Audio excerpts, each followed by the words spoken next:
Chapter 1970, You'll get used to it, too. At the thought of this, Len Ruoxue added, Huanchin, let's discuss this later. I'll go out and break through first. With that, Len Ruoxue pulled the evildoer along and left the dream dust space.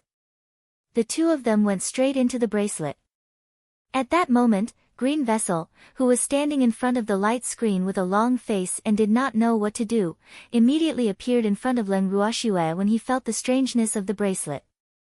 He threw himself into Len Ruoxue's arms with great enthusiasm and called out excitedly, Sister, you've finally come out of seclusion.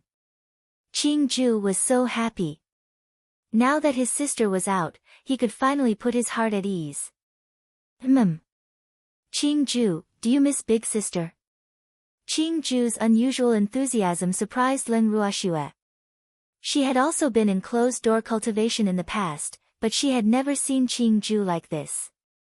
I really want to. Qing Ju nodded his head vigorously. Hee. Big Sister also misses Qing Ju, but, Qing Ju, Big Sister has something important to do now. I'll come and chat with you later. Len Ruoxue laughed as she coaxed. Sister, I also have something important to tell you. Qing Ju also said. Although he did not want his sister to be troubled by such a terrible thing the moment she came out of seclusion, it was impossible for her not to know about it. Then Green Vessel will go first. Len Ruoxue chuckled. Sister. There are people attacking us from outside. Qing Ju said bluntly. After he finished speaking, he even lowered his head, not daring to look at Len Ruoxue. He felt that he was really too useless. He couldn't even settle such a small matter. Who is it? Len Ruoxue's expression turned cold as she asked. Heaven breaking. Qing Ju said softly. Who's Padian? Len Ruoxue didn't recognize this person at all, let alone have heard of him. Hundreds of thousands of years ago, he was a famous devil in the divinity. Moreover, everyone thought that he was dead. Who knew that he was still alive and even brought people to attack us? Qing Ju said gloomily. We don't have any conflicts with him, do we? Why is he attacking us? Len Ruoxue asked in confusion. She tried her best to recall all the memories she had about Heaven Splitter. However, no matter how much she thought about it, she was certain that she did not know this person at all. He's here to save people. However, I don't know who he's trying to save because we've been staying in the house all this time, and no one has paid him any attention. Qing Ju explained. As long as you don't go out, you won't be in danger. Len Ruoxue nodded. She was still very confident in the defensive formation she had set up. It was supposed to be like this, but he found a person who was proficient in formations from somewhere. Now, that guy has already solved nearly half of the Great Sky Guarding formation. If Big Sister doesn't come out of seclusion soon, this house will probably be broken into by them. Qing Ju could not help but remind him. The divine realm is really full of crouching tigers and hidden dragons. I didn't think that there would be someone who could solve the Great Sky Guarding formation. I must meet this person. Len Ruoxue was very interested when she heard Qing Ju's words. Sister, that person is definitely a genius in formations. If he wasn't our enemy, it would be a good choice to take him in for our use. Those who walk different paths cannot conspire together. Qing Ju's face was filled with regret. At the end of his speech, he even sighed like a little old man. Len Ruoxue was amused when she heard this and could not help but pull him into her arms. However, she did not dare to kiss him. Otherwise, the demon would definitely fly into a rage. Qing Ju, don't worry about him for now. It's not that easy for him to break my sky guarding formation, so let him play by himself for a while. I'll go play with him after Sister is done with her work. Len Ruoxue said after some thought. What's the important thing? Qing Ju's face was full of question marks. He could not understand. Could there be something more important than guarding the array that his sister had to do? I still have to find a new to advance. Len Ruoxue counted with her fingers. Big sister's advancement this time is so peaceful. When he heard his sister mention advancement, Qing-ju immediately wilted. This was because his sister did not go into closed-door cultivation with him this time. This made him very disappointed. That damned dream dust. He was the one who snatched her sister away. Although he had not officially met Huan Chen, he secretly hated Huan Chen. Even if they were old friends, he wouldn't let them go if they dared to snatch his sister away from him. At the thought of this, Qing-ju subconsciously glanced at Len Ruoxue.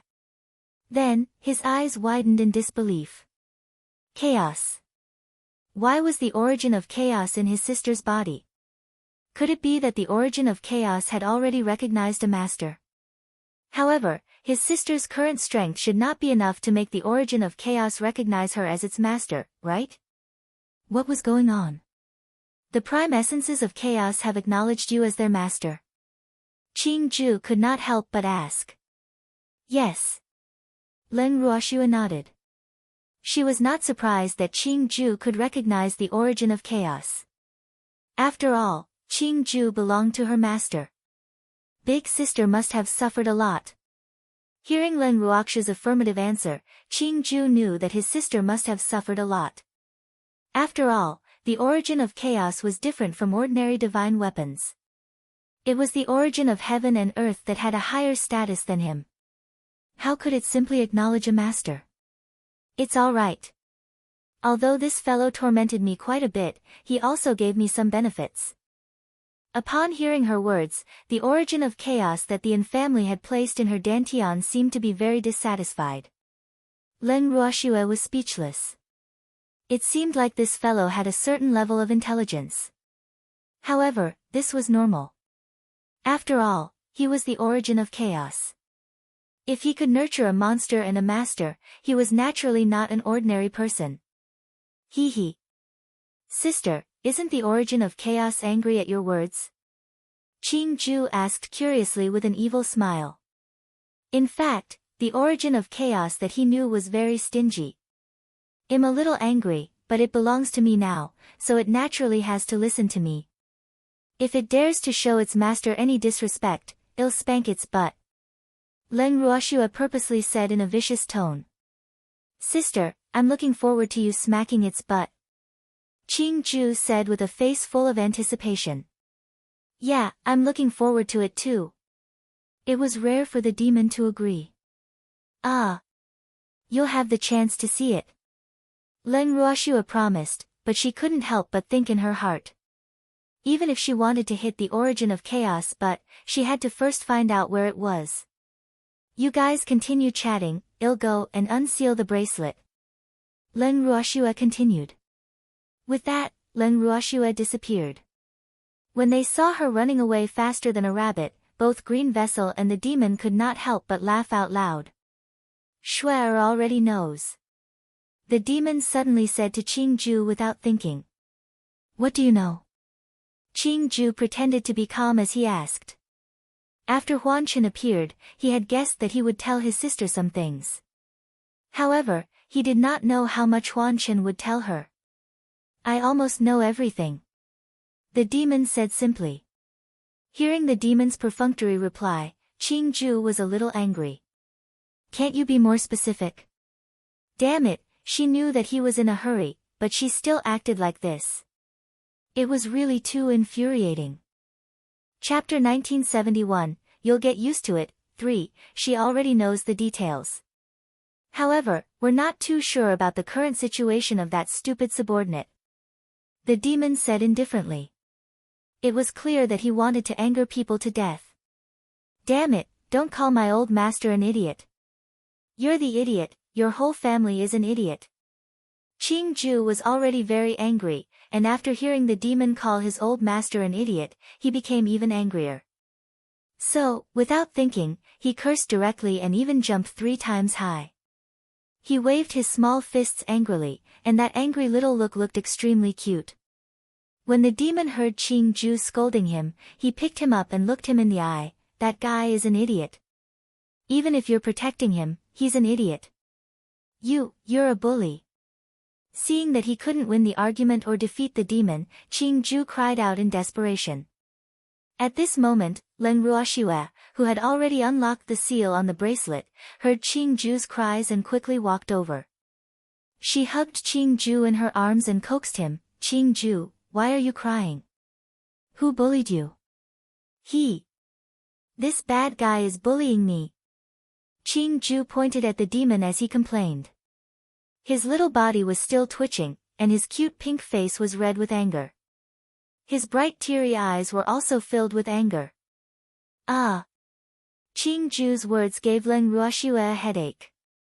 In her opinion, even though the demon's possessiveness was very strong, he would not go so far as to bully a little kid like Qingju, right? After some thought, she looked at the evildoer helplessly. "I didn't bully him. I only said that your master is an idiot." He started crying. "You even said that my whole family is stupid." "Swear, does my family include you?" Receiving Leng Ruoxue's gaze, the evildoer pretended to be confused, but in his heart, he could not help but laugh. Hearing the evildoer's half-teasing, Leng Ruoxue was speechless. She rolled her eyes at the evildoer and changed the topic. "Green vessel, look, the space has been upgraded again. Your favorite land has been expanded several times. Now, you can plant a lot of good things again. Be happy." N. Qingju responded softly, but he was not as excited as before. "Qingju, you haven't told me what powers you've gotten after you broke the seal." Leng Ruoxue sighed and reminded him. This time, she had advanced to the 8th level of the heaven-defying art and was only one step away from the 9th level. However, she didn't know how long it would take for her to reach this level. After all, the amount of spiritual qi she needed was beyond the description of numbers. She had already reached the monarch god level. However, she still had to go out and advance to the monarch god level. Otherwise, he would not be able to enjoy the benefits bestowed by the laws of the world. However, he had to coax this little thing first. "Shuttle." Qingju choked and replied softly. "Shuttle?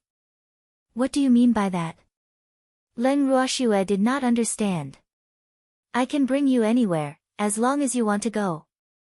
Qingju explained simply. "Swear, usually, only a reverent god can tear open space and travel to any plane. However, a reverent god is also limited in going to other planes. It's impossible for them to leave the divine world an infinite number of times.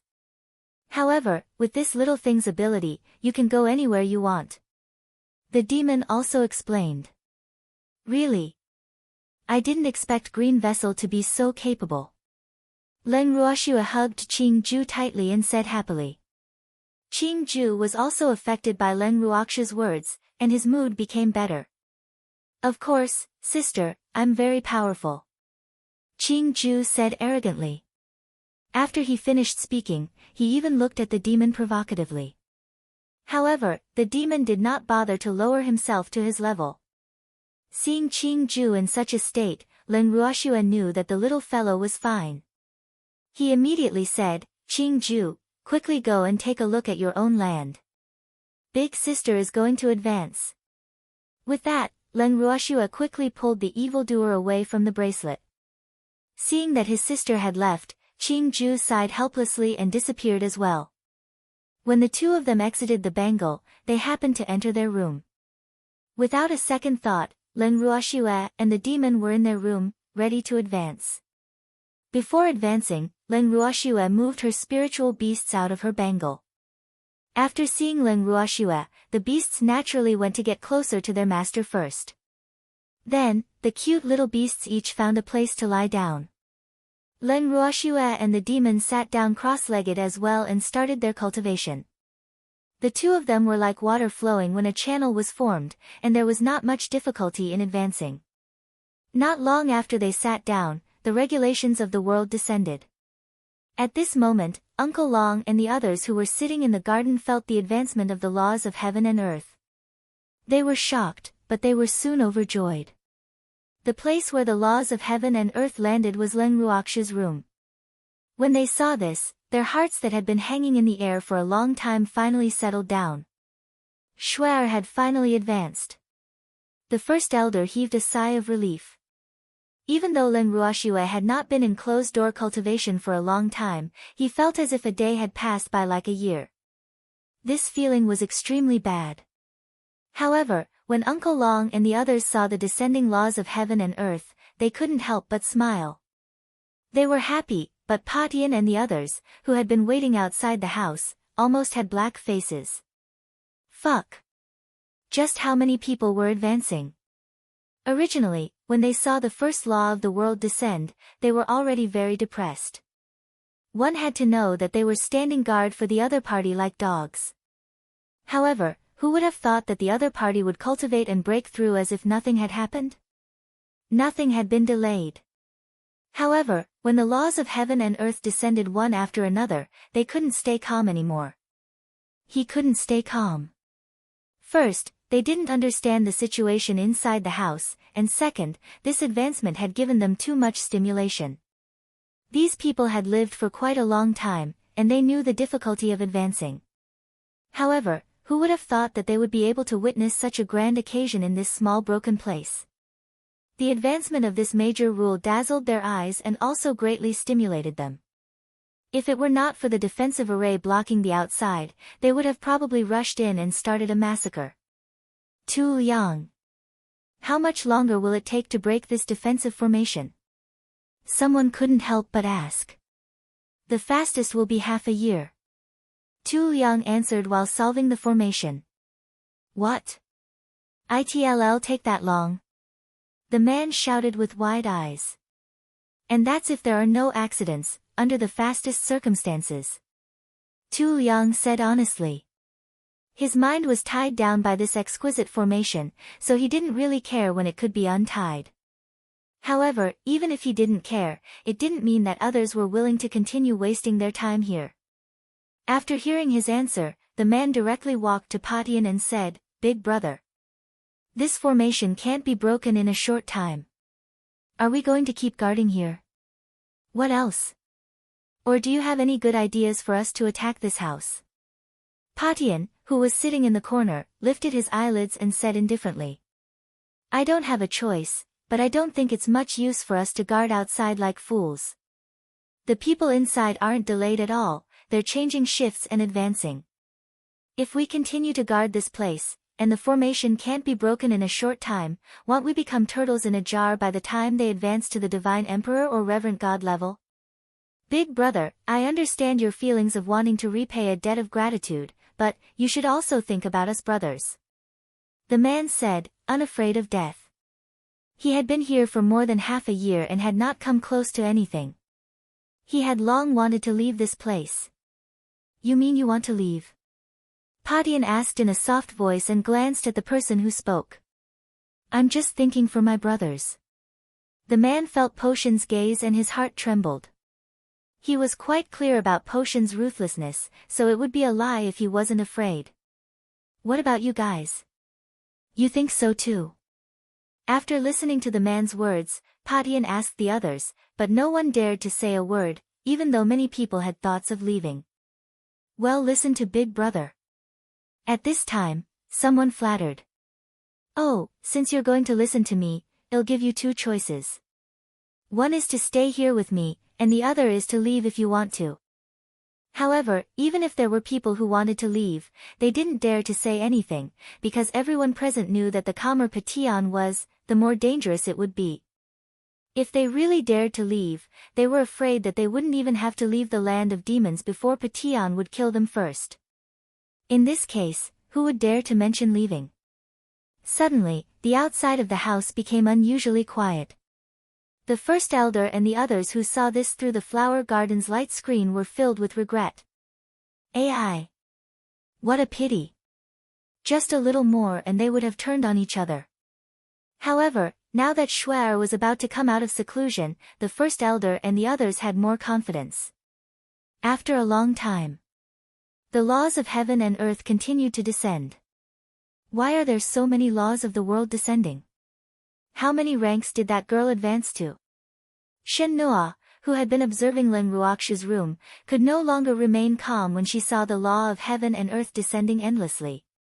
Even if he was experienced and knowledgeable, he had never seen anyone advance in this way, right? Was he still human? I don't know. However, I won't be surprised if anything strange happens to that girl. You'll get used to it. Lu Feng, who was sitting beside him, patted Shen Nuo's shoulder sympathetically. Ah. All right. Looks like you'll have to slowly get used to it. Shen Nuo helplessly wiped off the cold sweat on his forehead. Seeing that the others were all very calm, he felt a little ashamed. Chapter 1972, Class Discrimination, 1. Gradually, Shen Nuo's initial surprise turned into shock, then to calmness, and finally, to numbness. Shen Nuo couldn't help but think to himself that anyone who saw the dense law of heaven and earth that was emitting white light and dazzling like the most beautiful gem would probably become numb at the end. And those who had the same thoughts as him naturally included Patian and the others. However, other than the numbness of Patian and the others, there was also a trace of anger and jealousy. Yes. They were envious. No matter what the situation was inside, such a large-scale breakthrough made them extremely envious. One had to know that the higher the cultivation level, the more difficult it was. Thus, when they saw the densely packed regulations of the heaven and earth, they all felt extremely uncomfortable. That sour, bitter, and numbing feeling lingered in their hearts for a long time. Until the laws of the world completely disappeared. After an unknown amount of time, the laws of heaven and earth finally stopped descending, but Patian and the others' faces became uglier and uglier. This advancement actually lasted for several hours, right? Was he still human? Fuck. This was clearly trying to anger him to death. However, just as Puotian and the others were cursing the heavens, several beautiful and dazzling laws of heaven and earth descended from the sky. At this moment, the sky was already dark. Therefore, the laws of heaven and earth that were emitting white light were particularly eye-catching. They even illuminated the gray-black night sky as if it was daytime. Seeing this situation, Patian and the others simply wanted to vomit blood. Fuck. What was going on? Patian and the others all had dark faces, and the expressions on their faces were somewhat distorted, revealing the resentment in their hearts at this time. In fact, they were not the only ones who were puzzled. Uncle Long and the others were also puzzled. However, they immediately understood. That was because the laws of heaven and earth seemed to be falling from the same direction, but their final destination was different. Seeing this, they knew that Feng De and the others had also advanced. Ha ha ha. This was a great thing. This result made Uncle Long and the others even happier. After a long time, the laws of the heaven and earth finally left unwillingly.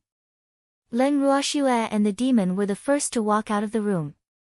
When they arrived at the garden, the two of them had just greeted Uncle Long and the others when they saw the people in the garden looking at them as if they were monsters.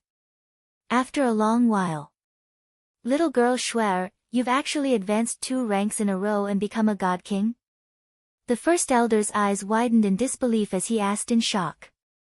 He knew that Shuer was a pervert, but he didn't expect her to be this perverted. She had only been in the immortal realm for a few years. He had actually advanced to become a god king. This cultivation speed truly made him feel ashamed. One had to know that he was only a divine emperor now, and Shuer was only 1 level lower than him. However, Shuer's battle prowess was definitely above his, and her heart-palpitating natal flame was also a lethal weapon that no one could resist. At the thought of this, First Elder's cold sweat began to drip down uncontrollably. It was truly terrifying. He couldn't help but sigh in his heart. And that brat Chen, he's also a freak. Could he have become a reverent god after coming out of seclusion? If that was the case, he felt that he could bang his head against a wall.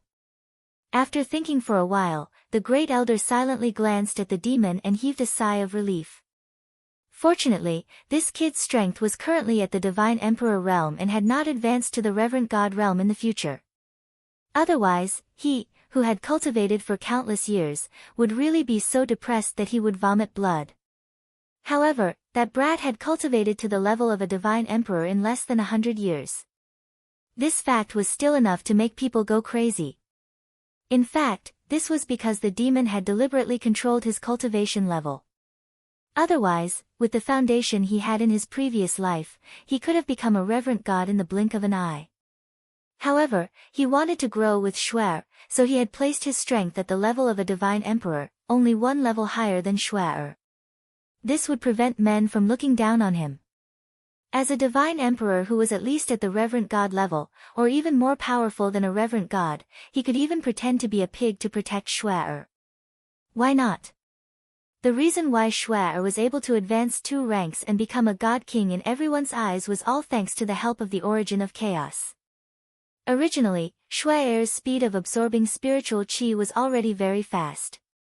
However, the origin of chaos had forcibly increased Shuer's speed of absorbing spiritual qi by at least 2 times. As a result, it was expected that she, who had just advanced to the 8th level of the heaven-defying art, would advance 2 levels in a row. After all, as long as she had enough spiritual qi, it would be easy for her to reach the divine sovereign level. However, if she wanted to reach the reverent god level, she would have to wait until she had completed the 9th level of the heaven-defying art. Otherwise, her cultivation would be limited by the art. After all, Shuer's main cultivation was the heaven-defying art, and it was quite powerful. Naturally, she would not allow Shuer's assistance to surpass her own cultivation. However, the 9th level of the heaven-defying art was different from the first 8 levels. If Shuer wanted to complete the cultivation of the heaven-defying art, she had to complete the cultivation of the first 8 levels, including alchemy, weapon refining, beast taming, array techniques, sword techniques, and so on. Otherwise, even if she absorbed enough spiritual qi to complete the cultivation of the heaven-defying art, the heaven-defying art would not help her. At the thought of this, evildoer could already imagine how depressed Shuer must be. However, he also knew that Shuer was a person who became braver the more she was defeated. She would never stop because of a small difficulty. On the contrary, the more difficult the matter was, the more it would arouse Shuer's fighting spirit. This was also one of Shuer's special qualities that he liked to see the most. This time, Shuer's spirit beasts had also gained a lot from her advancement. The treasures that had first acknowledged their masters and most of the other magical beasts had all advanced to become Class 9 sacred beasts. The originally weaker silver wolves had all advanced to Class 8 sacred beasts. Their overall strength could be said to have increased by a large amount. Among them, the old phoenix and the other beasts were the happiest. They had finally recovered their strength as 9th level sacred beasts in such a short time. If it had been in the past, this would have been completely unimaginable. The Silver Rat King, who had just acknowledged a new master, also had a qualitative leap in strength. It had advanced to become a Class 8 sacred beast. As for its subordinates, they had all advanced as well. The weakest among them was a Class 1 sacred beast, and they had advanced the most among the beasts that had advanced this time. This fact had almost made the Silver Rat King faint from excitement. However, Baisu, who had advanced to the 9th level of the sacred beast realm the last time, felt a bit depressed. This was because, apart from feeling the spiritual energy in his body become denser, there was no sign of a breakthrough at all. However, all the other beasts scoffed at his depression. All the beasts knew very well that although the strength of a divine emperor-ranked beast and a hierarch-ranked beast seemed to be only 1 rank apart, the difference in status between the two was like heaven and earth. The chasm between these 2 ranks was not so easy to cross. Otherwise, wouldn't the number of hierarch-level beasts in the divine realm be overwhelming? Chapter 1973, Class Discrimination. 2. Len Ruoxue had learned from her own understanding that after crossing the threshold of a 9th grade sacred divine beast, all beasts would be collectively called Supreme Emperor level beasts. They were also known as godly Supreme level beasts. However, it wasn't easy to become a venerated Emperor beast.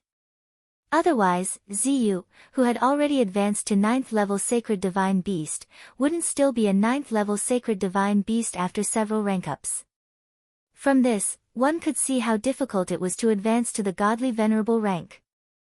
However, the increase in the overall strength of the beasts was enough to make Leng Ruoxue extremely excited. On top of that, she now had the strength of a god king. Hence, Leng Ruoxue was very satisfied with her advancement this time. Hearing the first elder's words, Leng Ruoxue smiled and nodded, my luck during this closed-door cultivation is pretty good. I didn't expect to actually advance 2 levels in a row. It's not just good luck. The speed of your advancement is simply heaven-defying. I've been cultivating for so long, but am still stuck at the Divine Emperor level, unable to advance to Reverend God level for a long time. You've become a God King in such a short time. The great elder's face was full of envy, jealousy, and hatred. As he spoke, he even lowered his head in shame. He really didn't have the face to see anyone. Have you known Shuer for 10 years? The great elder did some calculations, and it didn't seem like there was one.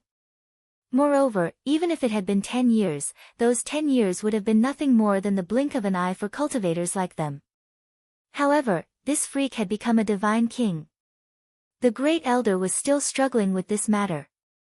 However, at this moment, Leng Ruoxue wasn't clear about First Elder's thoughts. Otherwise, she would have consoled him and said that she had cultivated for more than 10 years because she had been cultivating in the bangle. The time acceleration in the bangle was a weapon that she used to cheat in her cultivation. In this way, her cultivation speed was only slightly faster than that of ordinary cultivators. Of course, Leng Ruoxue didn't have the chance to tell First Elder and the others about these thoughts.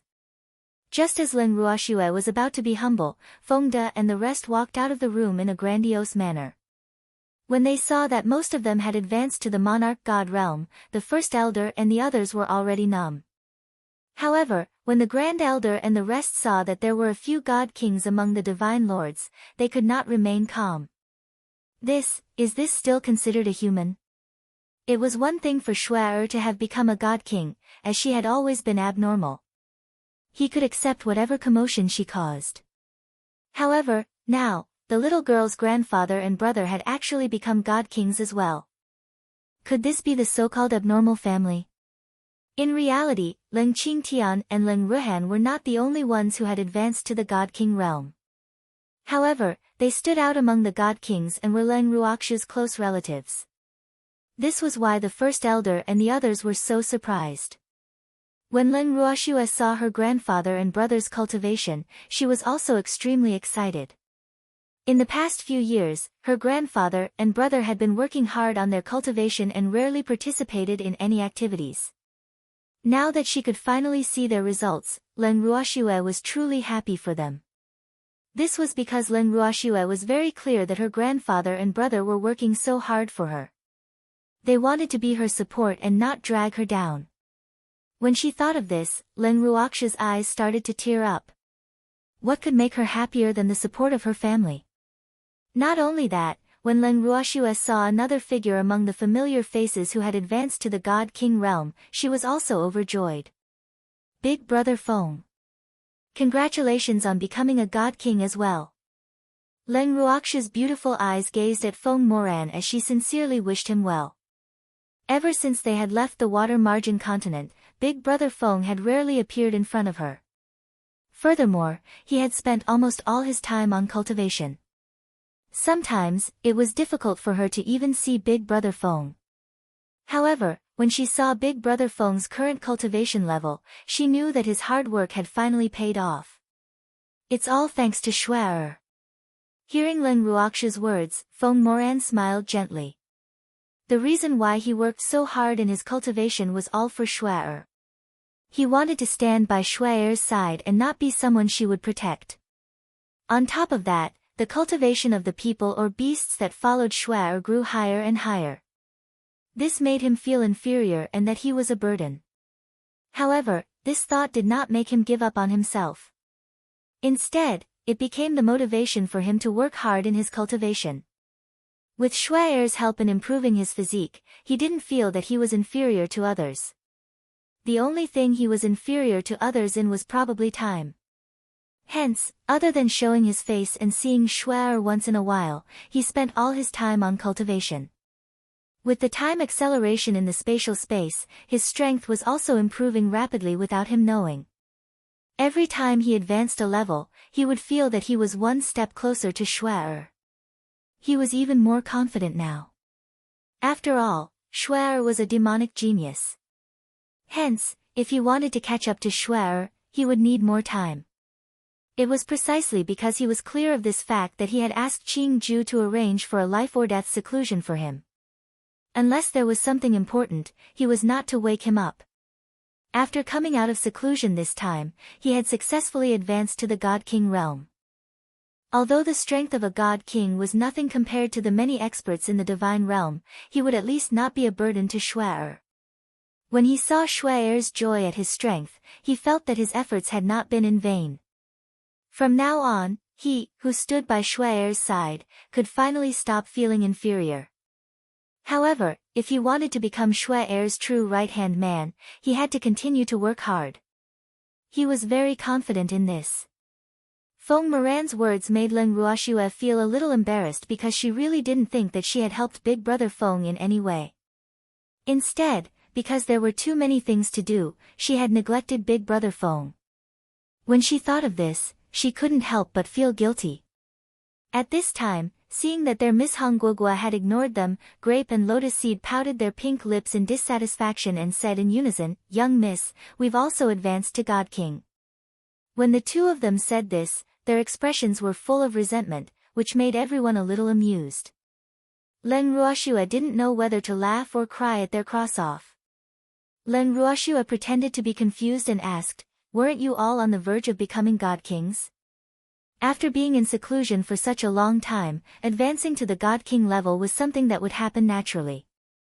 Wasn't this very normal? I would be more surprised if you didn't make a breakthrough.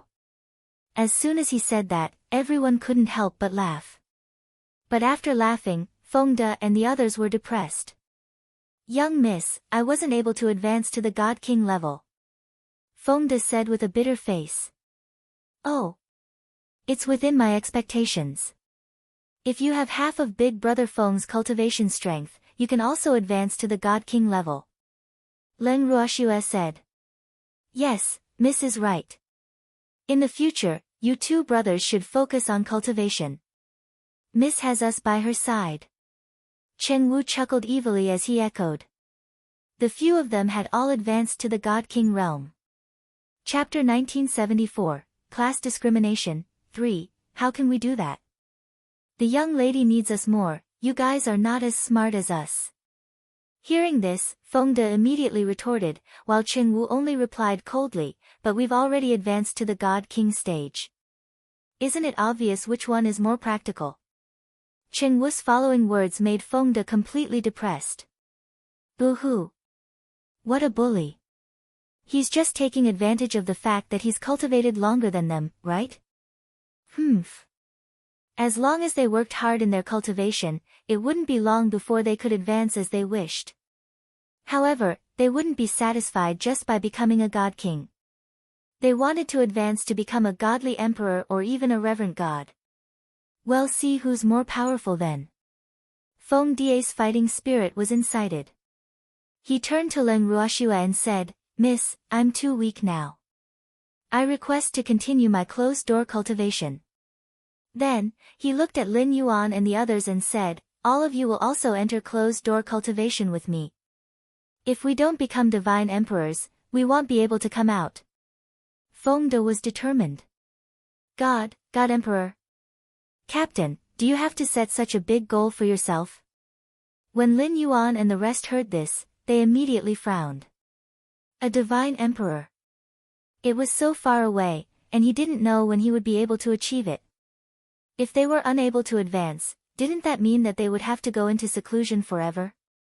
How boring that would be. Just thinking about it made Lin Yuan and the others feel fear. My ass. I originally wanted to advance to Reverend God level before coming out of seclusion. Right now, we only require you to reach the strength of a divine emperor. Why are you all talking so much nonsense? Feng De rebuked angrily, his handsome face full of disappointment. Ah. Reverend God level. Lin Yuan and the rest were completely speechless. When the great elder heard Feng Die's words, he said with a smile, "Little brat. Not bad, you have ideals and revenge, oh. I'll wait for the day you become a reverent god, but before that, let's take a photo together. Otherwise, if I don't see you for too long, I'm afraid I'll forget what you look like." As soon as the first elder finished speaking, the crowd burst into laughter. Ha ha ha. Feng De. Since we brothers are together, we naturally have to take a photo together and leave a memory or something. I'm afraid we won't even recognize you when you come out of seclusion. How sad will you be then? Come. Come. Those who want to take a photo with me, line up. No one is allowed to snatch it. Cheng Wu said with a gloating smile. After he finished speaking, he put his arm around Feng Die's shoulder and took out a memory crystal to take a picture of the two of them. Seeing this, Feng De was furious. Then, the great elder took over Cheng Wu's position and did the same thing. After all, he was the one who came up with the idea, but now Cheng Wu was the one who took the lead. Therefore, he was a little unhappy and the photo took longer. He even asked Feng De to make a few poses, which made Feng De so depressed that he wanted to bang his head against the wall. After the great elder had finally finished bidding, someone else continued to move forward. They didn't even give Feng De a chance to refuse. The overlord forced himself on Feng De, which made him so angry that he stomped his feet. Unfortunately, none of these people were afraid of him. Therefore, he had wasted his time. Seeing that Feng Die's face was red from anger, Leng Ruoxue was kind enough not to kick him when he was down. Instead, she said to Feng De and the rest, "It's rare for you to have such ambition, so I naturally have to fulfill your wish. So, you can go back and continue your closed-door cultivation now. Goodbye." With that, Leng Ruoxue even waved goodbye to them, causing Feng De and the rest to be depressed and gain 3 levels. When Cheng Wu and the rest saw this, they naturally cooperated with their miss and chased Feng De and the rest back to their rooms. Arg! Don't be like this, I don't intend to continue my closed-door cultivation. These words echoed in Leng Ruoxue and the others' ears from time to time. However, they were all ignored. The moment Feng De and the others left, the weakest of those who remained were god kings. Following that, Leng Ruoxue then told her grandfather and the rest about the situation outside. The reason why she took advantage of the situation and sent Feng De and the rest back to continue their closed-door cultivation was for their safety. After all, the strength of those people outside was not to be underestimated. Although Feng De and the others were very smart, the difference in strength between the two sides was not small. Therefore, she could not take the risk and was even more afraid that she would not be able to take care of Feng De and the others. Therefore, the best way was to let them continue their closed-door cultivation, and this was also suggested by them. Of course, this was completely under the premise that they were not aware of the danger outside. Otherwise, if they knew that someone was attacking their house, they would definitely not request to go into seclusion right now. However, Leng Ruoxue would never give them the chance to find out.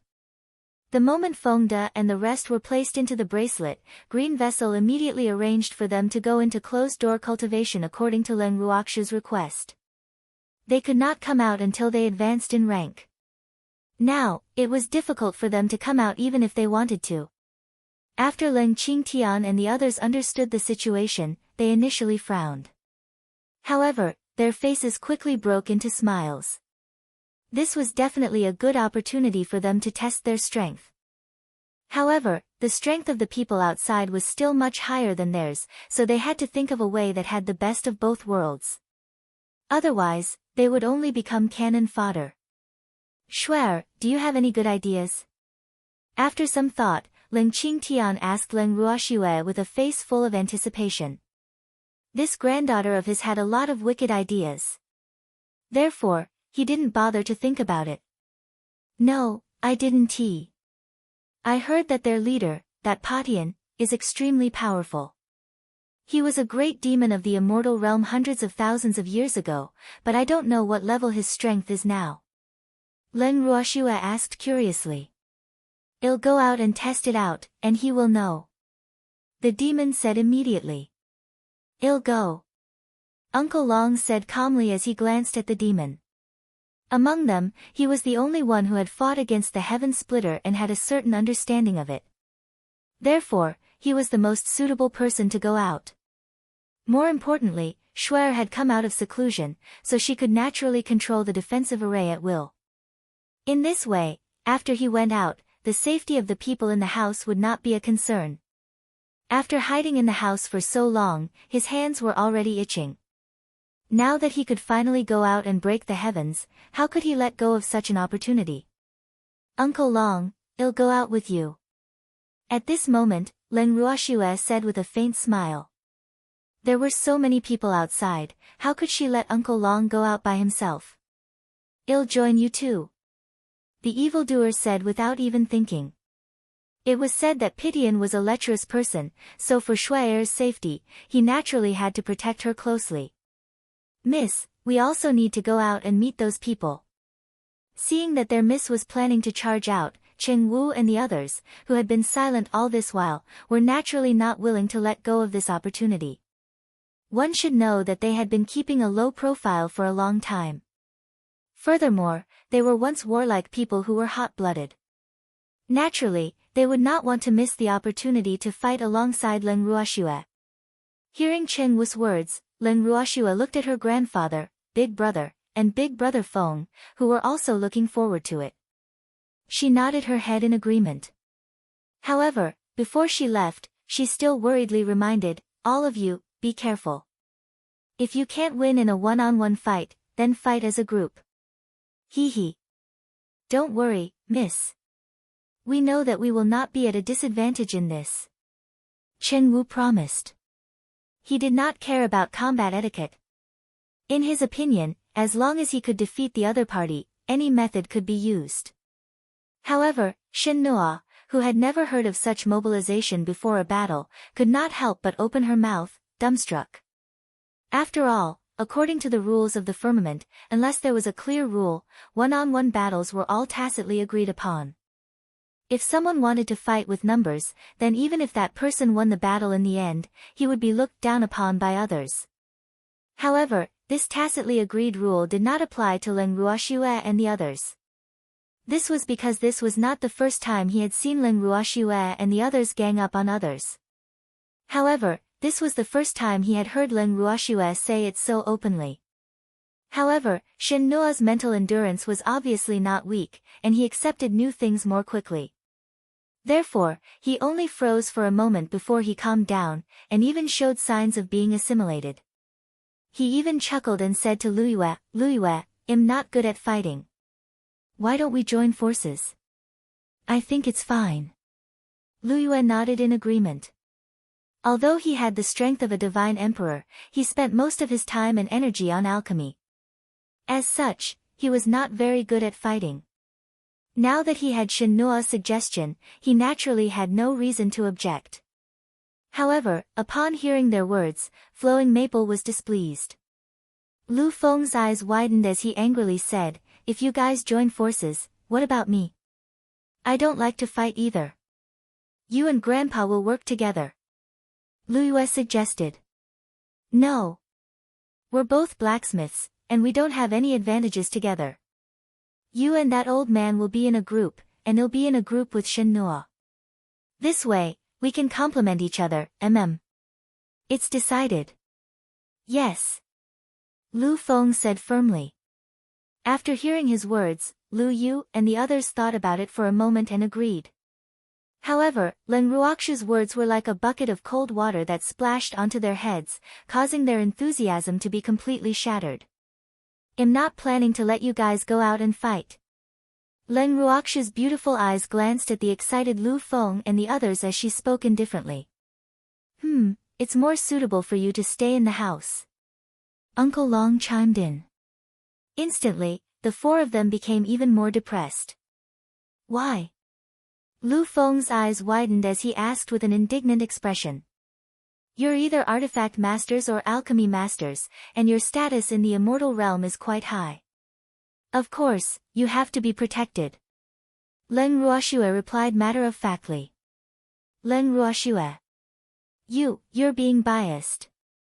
The moment Leng Ruoxue said that, Lu Feng was instantly enraged. They even shouted Leng Ruoxue's name. However, Leng Ruoxue was not moved at all.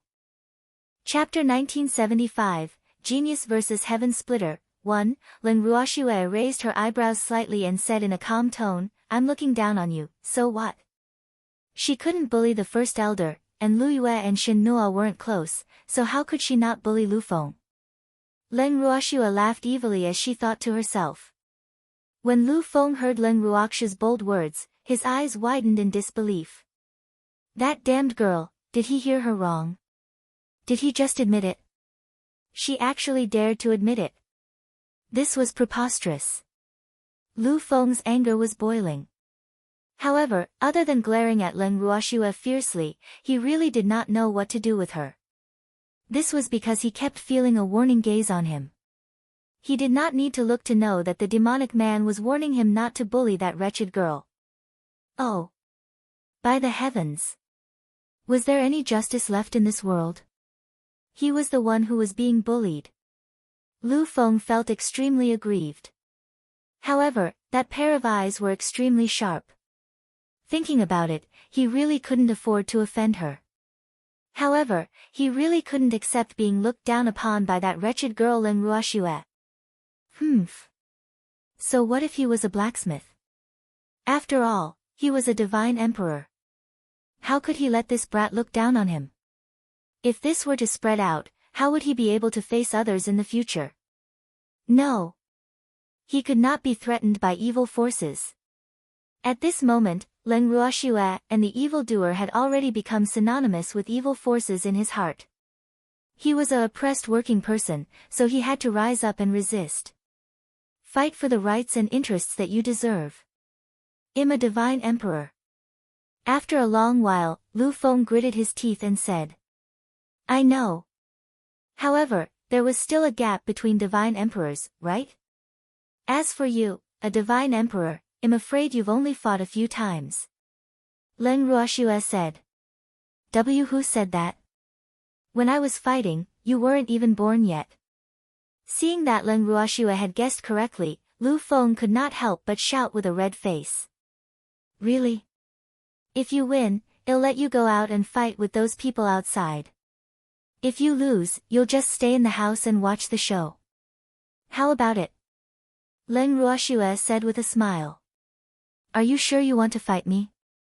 I'm a divine emperor. Lu Feng could not help but remind her. In reality, he was not willing to fight with a freak like Leng Ruoxue because he had no confidence that he could win against her. However, he would not say this out loud. Firstly, it would be embarrassing. Secondly, it would boost the morale of others and diminish his own prestige. However, that was what he really thought in his heart. What's wrong with the divine emperor? Do you think that you can defeat me as a divine emperor? Leng Ruoxue deliberately put on an arrogant look as she spoke. Her beautiful eyes were even sizing up Lu Feng from head to toe. The disdain on her beautiful face was also red and there was no need to hide it at all. Seeing Leng Ruoxue's expression, Lu Feng felt that he had been triggered. This wretched girl was really looking down on him.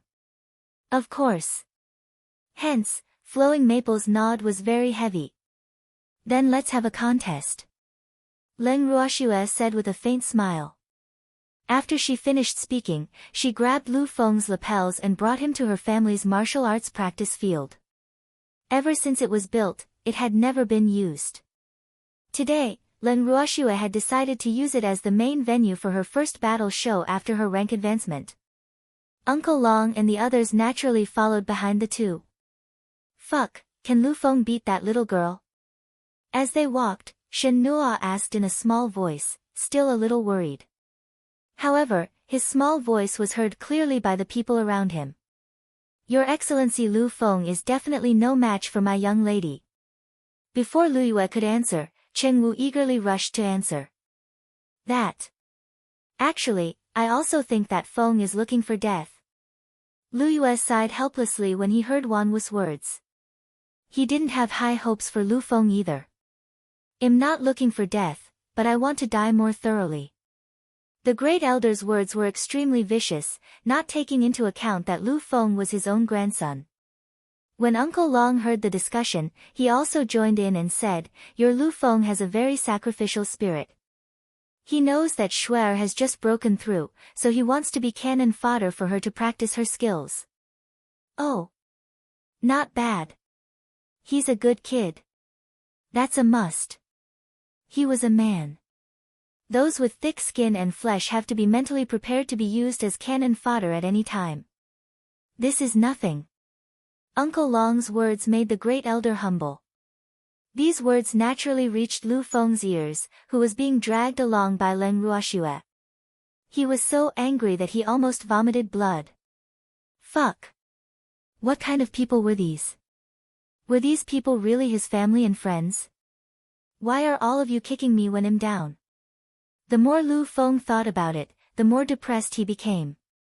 The anger in his heart had reached its peak, and his body seemed to be burning with flames of anger as he walked, exuding a fierce aura. However, he was being held tightly by Leng Ruoxue, so even if he was unusually angry, he still looked a little comical. Furthermore, Uncle Long and the others would not care about his anger, so he was completely ignored. Along the way, he was talked about by many people. By the time he reached the martial arts practice field, Flowing Maple had already turned into a fire-breathing T-Rex. First Elder and the others actually laughed out loud when they saw his face turning black from anger and his hair standing on end. This caused Lu Feng's anger to rise to the next level, becoming a monstrous rage. "You guys. Just wait and see. You'll regret it if you look down on me." Lu Feng's heart ached from anger and he nearly vomited blood, but First Elder and the others did not take it to heart.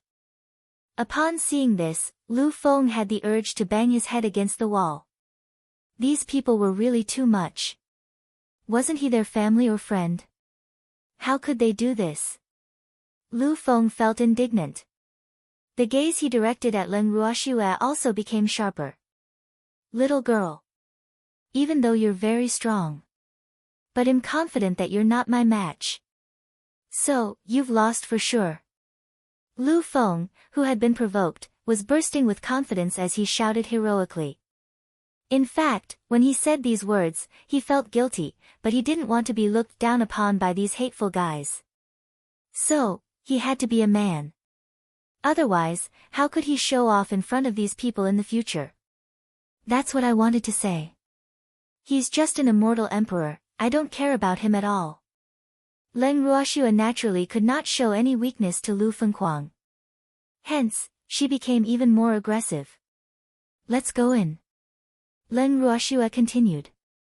The area of the newly built martial arts practice field was very large and the facilities inside were also first class. Although there was only one transparent ring now, the cost of this one ring alone was almost half the value of the entire martial arts practice field. This was because the stage was made of top-grade crystals. Moreover, it was a colorless top-grade crystal. It was the first time that the Great Elder and the others had seen this arena, and they couldn't help but gasp. This. How extravagant was this girl? They actually used colorless top-grade crystals to build the arena. Chapter 1976, Genius vs. Heaven Splitter, 2. One had to know that colorless top-grade crystals were extremely rare. Furthermore, their value was extremely high. This was mainly because its spiritual chi could be absorbed by deities of any element. In addition, the spirit-gathering effect of colorless top-grade crystals was better than top-grade crystals of other elements. Now, when the First Elder and the others saw such a large piece of colorless top-grade crystal being used to build an arena and placed in front of them, the shock in their hearts couldn't be described with words. However, Uncle Long was much calmer. Although it was Uncle Long's first time in the martial arts practice field and his first time seeing the arena made of top-grade colorless crystals, he knew that the reason Shuai was so generous was because she had made a fortune in the secret realm. Otherwise, she would not have been willing to part with it. As for Leng Ruoxue, when she saw everyone's shocked expressions, she could not help but laugh evilly in her heart. Hee hee. She just wanted to surprise them. However, One should not let one's fertile water flow into others' fields. The arena in her house was naturally used by her own family, so of course, it had to be built better. Schwaer. How many colorless top-grade crystals had he used up? You're really generous. After a long while, the great elder finally recovered from his shock and said with a smacked tongue. He thought he was very rich, but now he knew that compared to Schwaer, there was still a gap. Not much, just a few tens of thousands. Leng Ruoxue said with a smile. Tens of thousands isn't a lot. You prodigal. When Lu Feng heard this, he was so angry that he was about to stomp his feet. First Elder and the others were also rather embarrassed. Look at how generous they are, even tens of thousands of yuan is not too much. How am I a prodigal? You can cultivate here, this is called an investment, understand? Leng Ruoxue spoke the truth. After she finished speaking, she even shot a look of disdain at Lu Feng, as if to say, you don't even understand this. Lu Feng was so angry that he wanted to vomit blood again. Taking a few deep breaths, Lu Feng suppressed the anger in his heart and asked through gritted teeth, didn't you want to compete with me? Hurry up and start. If this continued, who knew what kind of blow he would be dealt? Since you're in such a hurry, I'll fulfill your wish. Leng Ruoxue's smile was as light as the wind. I won't go easy on you, so you better be prepared. He added. With that, Leng Ruoxue leaped up and jumped onto the stage. Not to be outdone, Flowing Maple followed closely behind, and when he reached the ring, he said angrily, who needs you to go easy on me? However, I would like to remind you that if you lose later, don't cry. I won't show any mercy to a woman. The same. Both of them. I won't have any tender feelings for you. Leng Ruoxue said in an infuriating manner. When Cheng Wu and the rest heard Leng Ruoxue's words, they couldn't help but chuckle. When Lu Feng heard this laughter, his face turned even redder. Hurry up and start. Flowing Maple knew that he couldn't wait any longer. Otherwise, he wouldn't even be able to wait for the match to start. He was about to be angered to death by this wretched girl. Good. Receive my attack. With a thought, a sword as thin as a cicada's wing appeared in Leng Ruoxue's snow-white hand. The blade of the sword was shimmering with a cold light, and the sword gleam was so sharp that it was almost tangible. With a slight twist of her wrist, thousands of fiery red meteors flew towards Flowing Maple from all directions. Needless to say, this was her favorite meteor sword technique. As for Flowing Maple, when he saw this, he hurriedly dodged in all directions, his mouth constantly screaming, Arg! You're too despicable, how could you use this move on me? Lu Feng knew very well that this girl would use this sword technique the most against her enemies, but he had never thought that he would have the chance to taste it today. What a twist of fate! He was very depressed. I said I wouldn't go easy on you. Going all out in a battle with an opponent was also the greatest respect for the enemy. So, take this. Don't worry. I didn't inject my life flame. Leng Ruoxue chuckled as she teased him. Right now, she was definitely much more relaxed than the flustered Lu Feng. On the other hand, Lu Feng was so focused on dodging her meteor shower that he had even forgotten to attack. Seeing this, Leng Ruoxue was happy to be at peace. AI. When the crowd below the stage saw Lu Feng's flustered appearance, they couldn't help but sigh deeply. They were extremely helpless in this regard. Lu Feng was about to have a tragedy. This was the only thought in their minds at this moment. Moreover, they had been completely defeated in one move. This was really too much of a blow. After Leng Ruoxue used Meteor Shower, she stood at the side and watched the show with ease. She even reminded Lu Feng from time to time where to pay attention, causing him to be depressed to death. After a while, Flowing Maple immediately admitted defeat. I won't compete. He couldn't compete anymore. This brat was such a bully. And her meteor shower was also a bully. Because no matter how he dodged, he couldn't avoid the attacks of the meteor shower.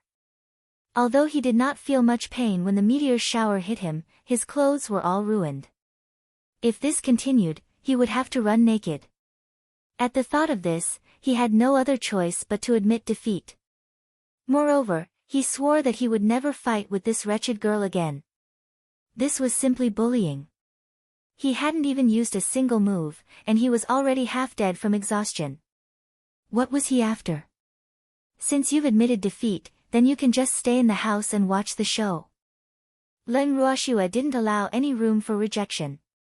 AI. Knowing that Len Ruoxue had already made up her mind, First Elder and the others could only sigh. They couldn't possibly be like that fool, Lu Feng, and go up to the arena to fight with that little girl Shuai. Therefore, it was better to give up on the idea of fighting the enemy as soon as possible. Otherwise, it would only be a waste of time. Uncle Long glanced at the First Elder and the others. Seeing that they had acquiesced, he said directly, Shuai, since they don't have any objections, let's go out and settle the score with Padian and the others. Uncle Long began to rub his hands together. Although the Ning family's kid had avenged the beasts of the endless ocean, he was the one who had avenged them. He hadn't even done anything yet. And, let's go out after I repair the array. Len Ruoxue laughed evilly. With that, she immediately went to the core of the array. She had set the core of the array in an unremarkable corner of the garden.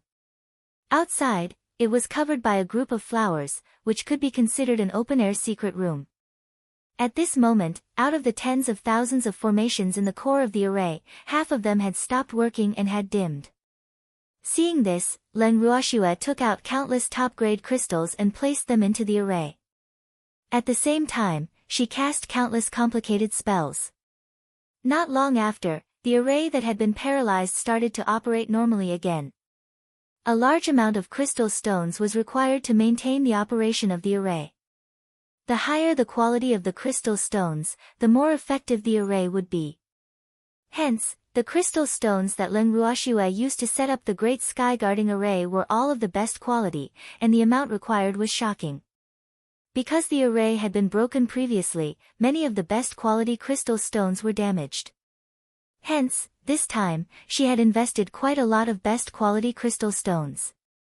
It was fortunate that she had such a large sum of money. If it were someone else, they would have gone bankrupt long ago.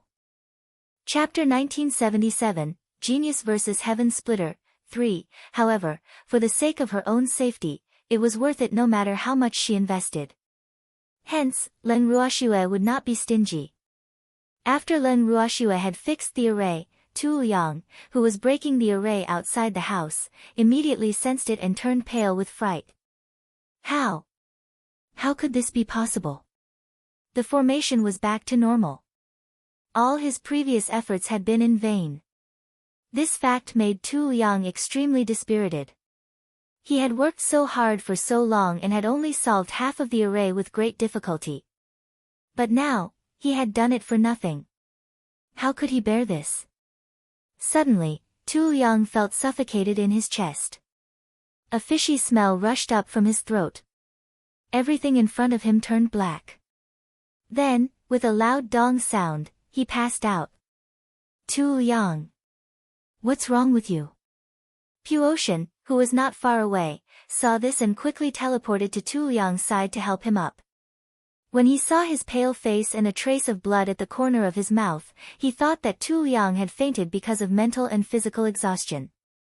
He stuffed a pill into his mouth, and not long after, he woke up. As soon as he woke up, Tu Liang was still a little confused. He even asked foolishly, "Big brother. What's wrong with me?"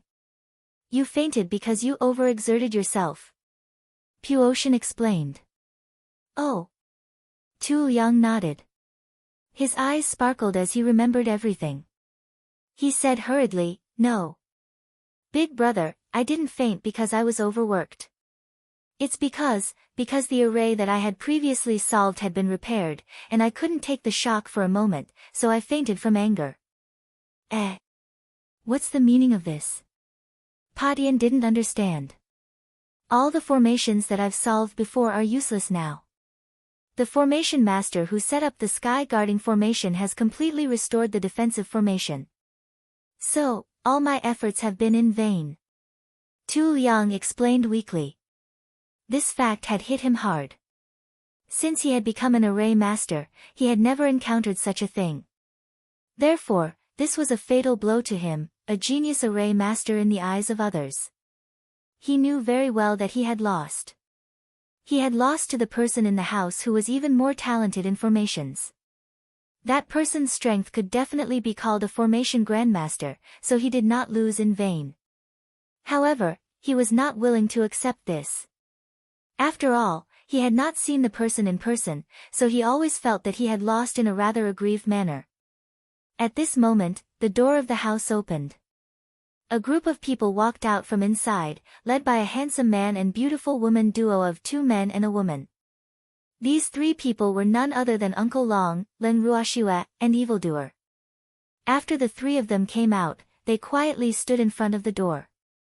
Cheng Wu and the others followed closely behind. However, none of them spoke. Instead, they sized up Puotian and the others. When Patian and the others saw Leng Ruoxue and the others, they were slightly surprised. However, they quickly calmed down and even felt a sense of ecstasy in their hearts. They had never dreamed that the people in the house would come out of their own accord. Leng Ruoxue's beautiful eyes swept across Patian, who was as handsome as a demon. She then said, "You're Patian?" "I am." "May I know how to address you, miss?" Patian asked with a graceful smile. When he saw Leng Ruoxue, he couldn't help but be amazed. He had lived for so long and had seen countless beautiful women. However, this was the first time he had seen such a beautiful woman who was noble, pure, and alluring. After seeing Leng Ruoxue, his heart, which had been silent for a long time, seemed to be stirred up again. He had taken a fancy to this woman. Leng Ruoxue. Leng Ruoxue said indifferently, deliberately ignoring the message that she had to get from the heaven-cleaving eyes. Although this man's looks were not inferior to that of a demon, she did not like this person. What a nice name. Patian smiled charmingly. His dark eyes kept on sending sparks to Leng Ruoxue as he praised her. However, when he saw that Leng Ruoxue was a little cold to him and seemed to be a little unhappy, his desire to win her heart grew even stronger. Ha ha ha. He loved to challenge the difficult. If Leng Ruoxue saw him and immediately fell in love with him like other women, he might not even be interested in her. This was a man's deep-rooted bad nature. Did the heaven-breaking pavilion come here to praise my name?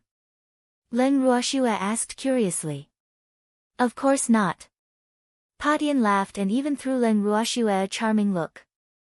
Then what is the meaning of Sir Patian bringing so many people to besiege my family? Do we have a grudge? Leng Ruoxue ignored him and continued to ask, purposely showing her anger on her face. Hee hee. Miss Leng, please don't misunderstand us. We're only here to save someone and have no intention of hurting Miss Leng. Patian saw that the beauty seemed even more beautiful when she was angry, so he quickly explained. Is that so? Leng Ruoxue didn't really believe him. She then changed the topic and asked, who are you guys here to save? The person I want to save is the head of the Wen family. I hope that Miss Leng can give me some face and let him go. Patian discussed with good words. If possible, he wanted to leave a good impression on the beauty. Therefore, his attitude was also very gentle. When his subordinates saw Potion's appearance, they knew that their big brother was moved by this woman. However, this woman was indeed beautiful. If their big brother could get her, when he was tired of playing with her, maybe he would reward them. Thinking of this, many people's hearts also rippled with love. Qing Ju, who had read their dirty thoughts, immediately told Leng Ruoxue everything he had found out. After Leng Ruoxue heard it, her expression became even calmer and she did not make a sound.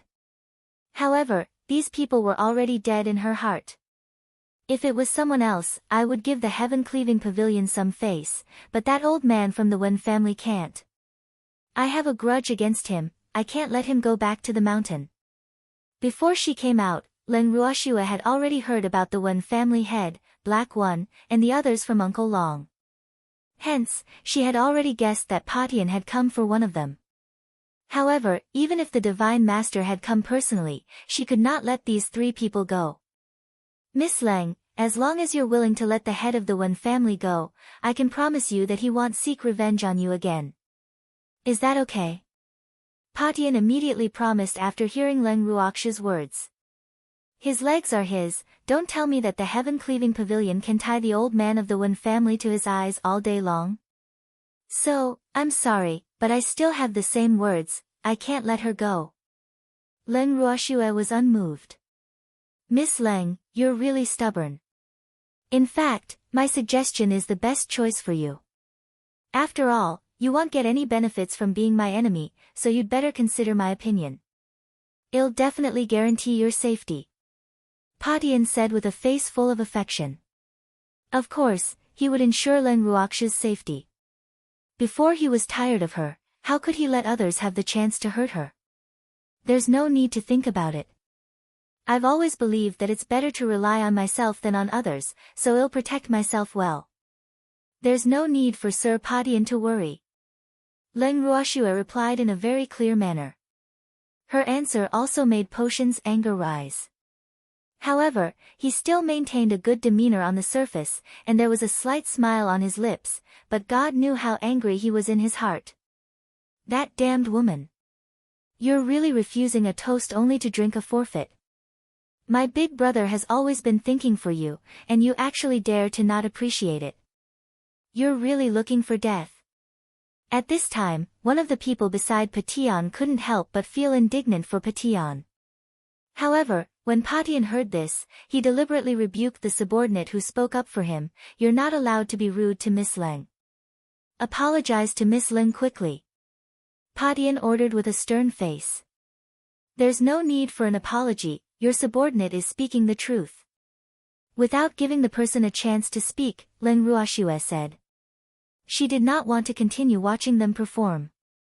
Miss Leng, Patian still wanted to explain, but he was interrupted by Leng Ruoxue with a wave of her hand. Sir Patian, you don't have to persuade me anymore. No matter what you say, I won't let old man Wen go. If you want to take him away, you can. Over my dead body. Leng Ruoxue said ruthlessly with a hint of impatience in her beautiful eyes.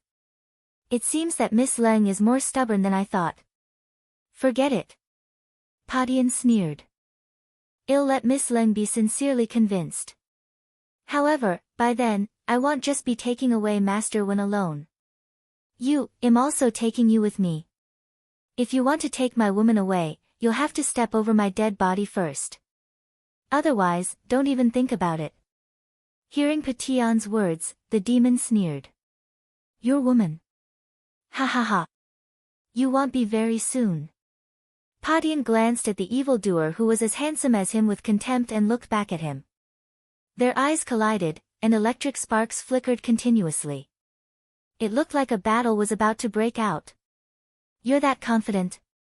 The heaven-breaking words made the demon raise his eyebrows. Very good. He liked confident guys. Beating him up like this would give him a greater sense of accomplishment. Should I not be confident? Patian asked as he sized up the demon. He was just a divine emperor, yet he dared to act tough in front of him. Wasn't this courting death? From the bottom of his heart, he had never looked up to evildoers. Furthermore, he would let Leng Ruoxue know that it was not enough for a man to just have a pretty face. Strength was the capital to be tough with one's words. We should. However, I'm going to make you more confident. After the demon finished speaking, he rushed towards Patian like a meteor. Patian, who had long been prepared, was also ready to fight. In an instant, the two figures were entangled. Chapter 1978, Who exactly are you? 1. The two figures were as fast as lightning and as agile as dragons. In an instant, they dazzled everyone's eyes. Cheng Wu and the rest could not even bear to shift their eyes away. The battle intent between the two was too strong. This was a true battle between experts. Cheng Wu and the rest were extremely excited when they saw the two men clashing in the air. However, the people who were eyeing them like prey were too annoying. They were even affecting their interest in watching the battle between experts. Thinking of this, Chen Wu and the rest looked at each other. Immediately after, they rushed towards those eyesores like shooting stars. Shuer, Grandpa is going to play with them too. When Ling Qingtian saw that Chen Wu and the rest had also made their move, his hands were itching for a fight. After he greeted Leng Ruoxue, he also rushed into the battle without any hesitation. After that, Leng Ruhan flew out as well. Leng Ruoxue looked at how anxious they were and didn't know whether to laugh or cry. No one was snatching it from them, so why were they in such a hurry? This bunch of detestable brats, they actually dare to snatch my person. At this moment, Leng Ruoxue heard Uncle Long's angry words. Instantly, a few black lines slid down her forehead. Uncle Long. Leng Ruoxue called out softly, but Uncle Long didn't have the time to care about her. He said, "Girl, I'm going too." Then, like a stream of light, it charged into the chaotic battle. Was she being abandoned? Looking at her lonely self, Leng Ruoxue was at a loss for words. She did not know what to say. This bunch of people did not even think of calling her over when they had a fight. They had really gone too far. With this thought in mind, Leng Ruoxue's beautiful eyes searched for the fish that had slipped through the net among the people in the chaotic battle. However, to her disappointment, all of the opponents had opponents. Uncle Long was even fighting 1 against 5, taking up several of the opponents' spots. However, Leng Ruoxue did not want to let go of this good opportunity to practice. Her beautiful eyes darted around, thinking about who she should snatch one from. However, before she could do anything, Uncle Long had already taken care of the opponents in her hands. He started snatching people from Cheng Wu and the others again. Leng Ruoxue felt even more depressed when she saw this. Suddenly, she caught sight of a guy who was half lying on the ground from the corner of her eye. She quickly walked over to him. At this time, Tu Liang, who was leaning against a rock, felt that the light above him was blocked. He quickly raised his head and saw a devastatingly beautiful woman standing in front of him. Her beautiful face was full of disdain. Immediately, Tu Liang was depressed. He was a relatively rare array master and tool master in the divine realm. No matter where he went, he was always coaxed and flattered by people. However, now, he was despised by a woman. This fact hurt his self-esteem too much. However, he also knew that this was not the time to hurt his self-esteem, because this woman was his enemy. And it was obvious that they were coming for him. Tu Liang himself had the strength of a god king. If it was in the past, he might not be afraid of Leng Ruoxue. However, he had been injured due to extreme anger. In addition, he had used up too much energy in the Great Sky Guarding formation. Therefore, the current him was so weak that he could be defeated by a single person. Hence, when he saw Leng Ruoxue, he immediately raised his guard. However, even if he was on his guard, it would be of no use if Leng Ruoxue had her eyes on him. Tu Liang was not clear about Leng Ruoxue's personality, so he could only pretend to be calm and wait to see what would happen. Leng Ruoxue's smile was as dazzling as 100 flowers blooming when she saw the calm-looking man. Tu Liang, on the other hand, was dazed and stunned for a moment when he saw her smile. However, he quickly regained his senses and became calmer. When Leng Ruoxue saw this, she couldn't help but secretly praise him. As expected of an array master, this level of concentration was not something ordinary people could match. "What's your name?" Leng Ruoxue suddenly asked. She had seen this man solve the array on the screen before, so she was very interested in him. "I'm Tu Liang." Tu Liang replied. Then, he looked at Leng Ruoxue curiously. His expression seemed to be asking, "What's the matter?" Tu Liang intended to lower his presence as much as possible so that this woman wouldn't treat him as an enemy. In fact, he never thought that he was here to cause them trouble. He was only invited to dispel the formation. The fighting and killing had nothing to do with him. However, this was only his wishful thinking. Since he was here, he could not stay out of it. "I'm Leng Ruoxue." Leng Ruoxue introduced herself again. I know, Tu Liang nodded and thought, I'm not deaf. Of course, I heard you. You're injured, right? Looking at Tu Liang's pale face, Leng Ruoxue started to find a topic to talk about. Yes, I've already taken some pills. I'm almost fully recovered. Tu Liang answered honestly, but he was puzzled. What did this woman want? She didn't look like she was here to care about him. But now, the two of them were very strange, as if they were chatting about daily life. This was really too strange. Then let's have a competition. Leng Ruoxue had finally revealed her motive. Ah.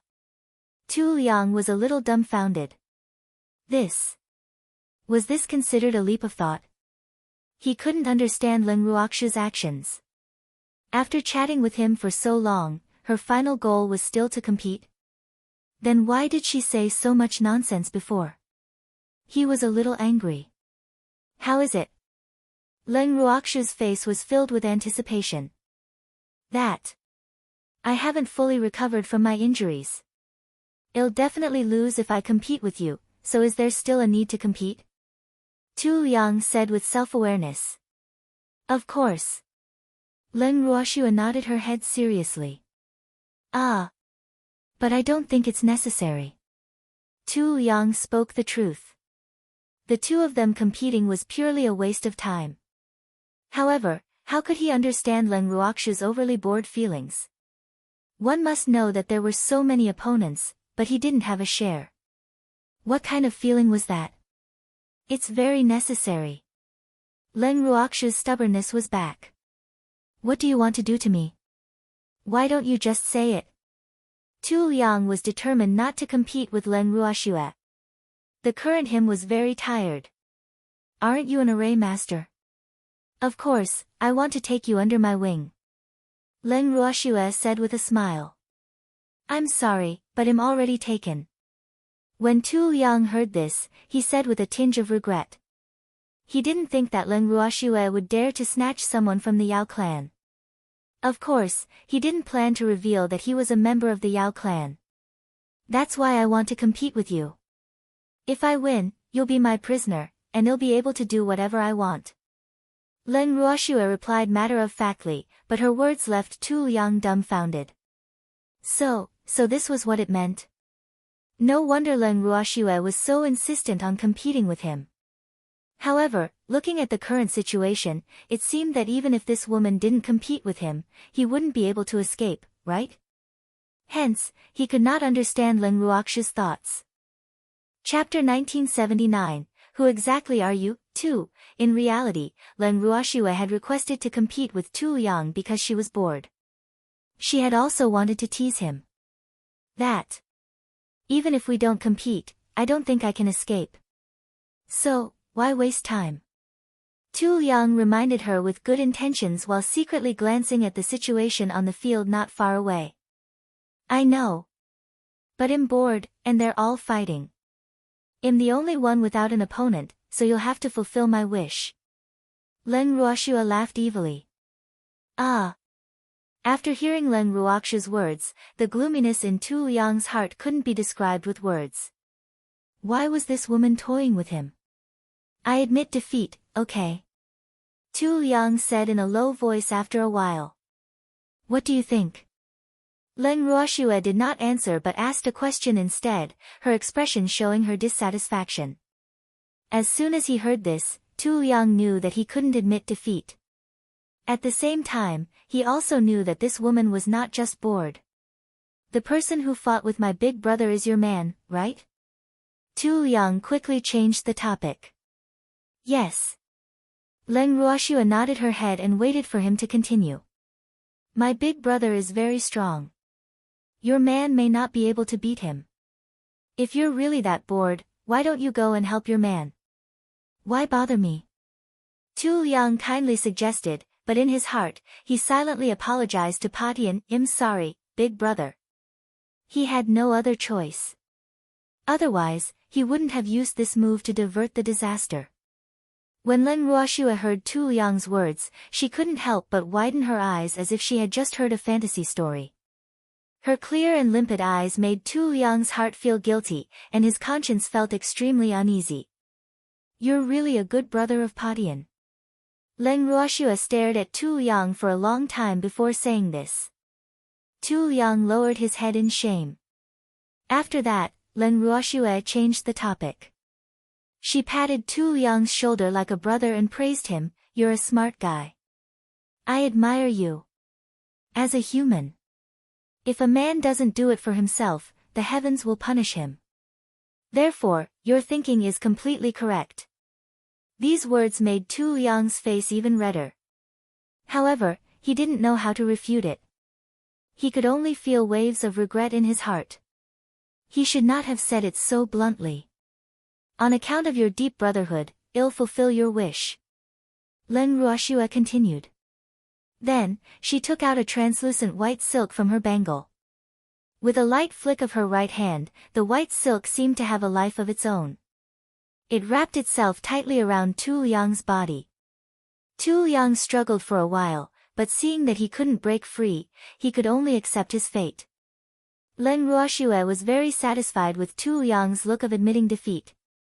After patting his head like she was petting a puppy, she immediately leaped into the air and flew towards the direction of the battle between Puotian and the demon. Seeing that Leng Ruoxue had finally changed her target, Tu Liang heaved a sigh of relief in his heart. However, when he saw Bai Ling who had tied him up, he felt depressed again. Needless to say, he also knew that this white silk was definitely a divine artifact with a binding function. Sigh. He was really done for this time. At this moment, the demon and Patian were locked in an intense battle in midair. When Leng Ruoxue reached their side, she released her meteor shower without a word. However, it was not a fire element meteor shower. Instead, it was a water element meteor shower, and it was very dense. The moment the water element meteor shower appeared, Puotian could sense it immediately. However, the godly skill that the demon had released was very close to him. Hence, he could only give up on avoiding Leng Ruoxue's meteor shower and focus on dealing with the demon. After all, he already knew that the meteor shower only looked scary, but in reality, its power was very ordinary. Hence, he placed most of his energy on the demon. After dozens of rounds of fighting, Puotian was quite surprised by the monster's strength. According to his previous experience, he should have defeated a monster with the strength of a divine emperor. However, this man did not show any signs of defeat. Instead, he was still extremely relaxed and calm. This fact made him feel quite depressed. However, if he knew that the evildoer had not used his full strength and was just teasing him, he would be even more depressed. After heaven-cleaving flash dodged the demon's divine skill, Leng Ruoxue's meteor shower also hit him. Other than the slight pain from his body, heaven-cleaving's clothes were all wet. The thin material of his clothes revealed his perfect, sturdy, and strong figure. When the demon saw this, he smiled helplessly. Then, he leaped to Leng Ruoxue's side and pulled her into his embrace. He said lovingly, "You're really naughty." Ha ha ha. Leng Ruoxue laughed happily when she saw Patian drenched like a chicken. Patian saw this and smiled indifferently. He looked at Leng Ruoxue affectionately and said, "So Shuai wants to see my naked body. You should have said so earlier. It's not like I don't want you to see it." After he finished speaking, he even looked at evildoer provocatively. The smile on his face was particularly proud and piercing. "Is Shuai something you should call? I don't care about your naked body. Don't think too highly of yourself," the demon and Leng Ruoxue said in unison. After Patian heard their conversation, he looked at the demon with an "so what if I did" expression. Then, he turned his gaze to Leng Ruoxue and smiled charmingly, "I know that women don't mean what they say. Shuai said she didn't want to see it, but she's probably thinking too much." After hearing this, Leng Ruoxue felt like puking. She wanted to tell him, "You're thinking too much. I'm just telling the truth." However, she could also see how narcissistic this Patian was, so she might as well not say anything to him and directly express it with her actions. In an instant, Leng Ruoxue made her move. This time, it was the same meteor shower, but it was of the fire element. Patian glanced at the fiery red meteor shower floating in the air. He did not care at all and did not even try to dodge because he was certain that Leng Ruoxia's divine skill could not hurt him. Hence, not only did he allow the fiery red meteor shower to hit him, he did not forget to take advantage of her. Shuai's heart really aches for me. She's afraid that I'll catch a cold, so she wants to help me dry my clothes. I'm so touched. The fiery red meteor rain hit Potion's body, drying his wet clothes before turning into starlight and entering Potion's skin. Leng Ruoxia, who had once again been taken advantage of, could not be bothered with Patian anymore. Otherwise, that fellow would definitely be even more insatiable. Hence, she immediately shut her mouth. The demon was surprisingly not angry. Seeing this, Patian was rather puzzled. Why didn't the two of them respond to his words? This was too abnormal. Just as Puotian was puzzled, he suddenly felt an even more intense pain in his body. Immediately after, it was as if his body was on fire, burning from the inside out, making him very uncomfortable. A burning smell floated out of nowhere. Seeing this, Puotian subconsciously lowered his head, only to find that his clothes were on fire. Chapter 1980, Who exactly are you? 3. Without thinking, Patian directly mobilized his divine power to suppress the heat in his body. A water attribute divine skill hit his body at the same time, and the fire was put out as expected. However, his clothes also became black and thin charcoal, hanging on his body on the verge of collapse, falling off with a touch. It seems like Shuai really wants to admire my naked body. Patian was still taking advantage of him with his mouth, and his eyes were provoking the evildoer. Then, his body shook slightly, and his clothes that had been burnt to ashes were removed from his body. This time, he was really naked. However, he was not ashamed of it. On the contrary, he was proud of it. The smile on his face became even more lecherous, causing the evildoer's heart to burn with anger. However, the evildoer was still angry and immediately covered Leng Ruoxia's eyes. Even if she wanted to strip naked for Shuai to see, she had to ask him first. Yeah. Why is this old thing naked? Suddenly, a surprised voice rang out beside Leng Ruoxia and the other two. Following that, Uncle Long leaped to their side and could not help but size Patian up. He clicked his tongue in wonder, this body and skin are really not bad. Uncle Long praised as he watched. Potion's figure was indeed very good. His skin was also delicate and bronze in color. The muscles on his body were well defined, especially the muscles on his abdomen, which had clear and angular patterns. Coupled with his beautiful face, it was no wonder that so many women were crazy for him. Are you envious? Puotian said with a faint smile when he heard Uncle Long's familiar voice. However, he kept looking at the evildoer provocatively. What's there to be envious of? He's just an exhibitionist. When the demon heard this, he sneered. At this time, he really wanted to cut the sky splitter into 8 pieces to vent the hatred in his heart. However, killing Patian seemed to be letting him off too easily. Hee hee. That's right. We're not envious. Uncle Long chuckled in agreement when he heard the demon's words. In fact, he was thinking that with Potion's figure and face, if he used them for other purposes, he would definitely make a lot of money. Fortunately, Patian didn't know what Uncle Long was thinking. Otherwise, he would have died of anger. The more Patian heard Uncle Long's voice, the more familiar it became. Finally, he couldn't help but ask, "Do we know each other?" "I don't know him." Uncle Long immediately denied it. They didn't know each other. They had only fought a few times. "Since you don't know each other, then you can all go to hell," Patian suddenly said ruthlessly. Apart from Leng Ruoxia, he did not plan to keep anyone else in the house. From the corner of his eye, he saw that his subordinates had all been captured. They were all tied up and stacked together on the ground. This fact made Potion's heart burn with anger, and his killing intent grew even stronger. "We're all going to die. Then what about you?" Uncle Long asked curiously. He was a little puzzled. Did this guy not realize the current situation? The people on their side had all been cleaned up, and he was the only one left. Me? Of course, I'm going to take my woman to live a carefree life. Pitian said matter-of-factly, the smile on his face becoming more and more unrestrained. However, when Uncle Long heard Pitian's words, his face couldn't help but sink. He said, "Why are you still daydreaming? You're all alone, do you think you can beat us? Even if all of you come at me together, it'll be easy for me to take care of you," Pitian sneered. Really? Since you've made such a request, we won't let you down. My children. Everyone, let's attack together.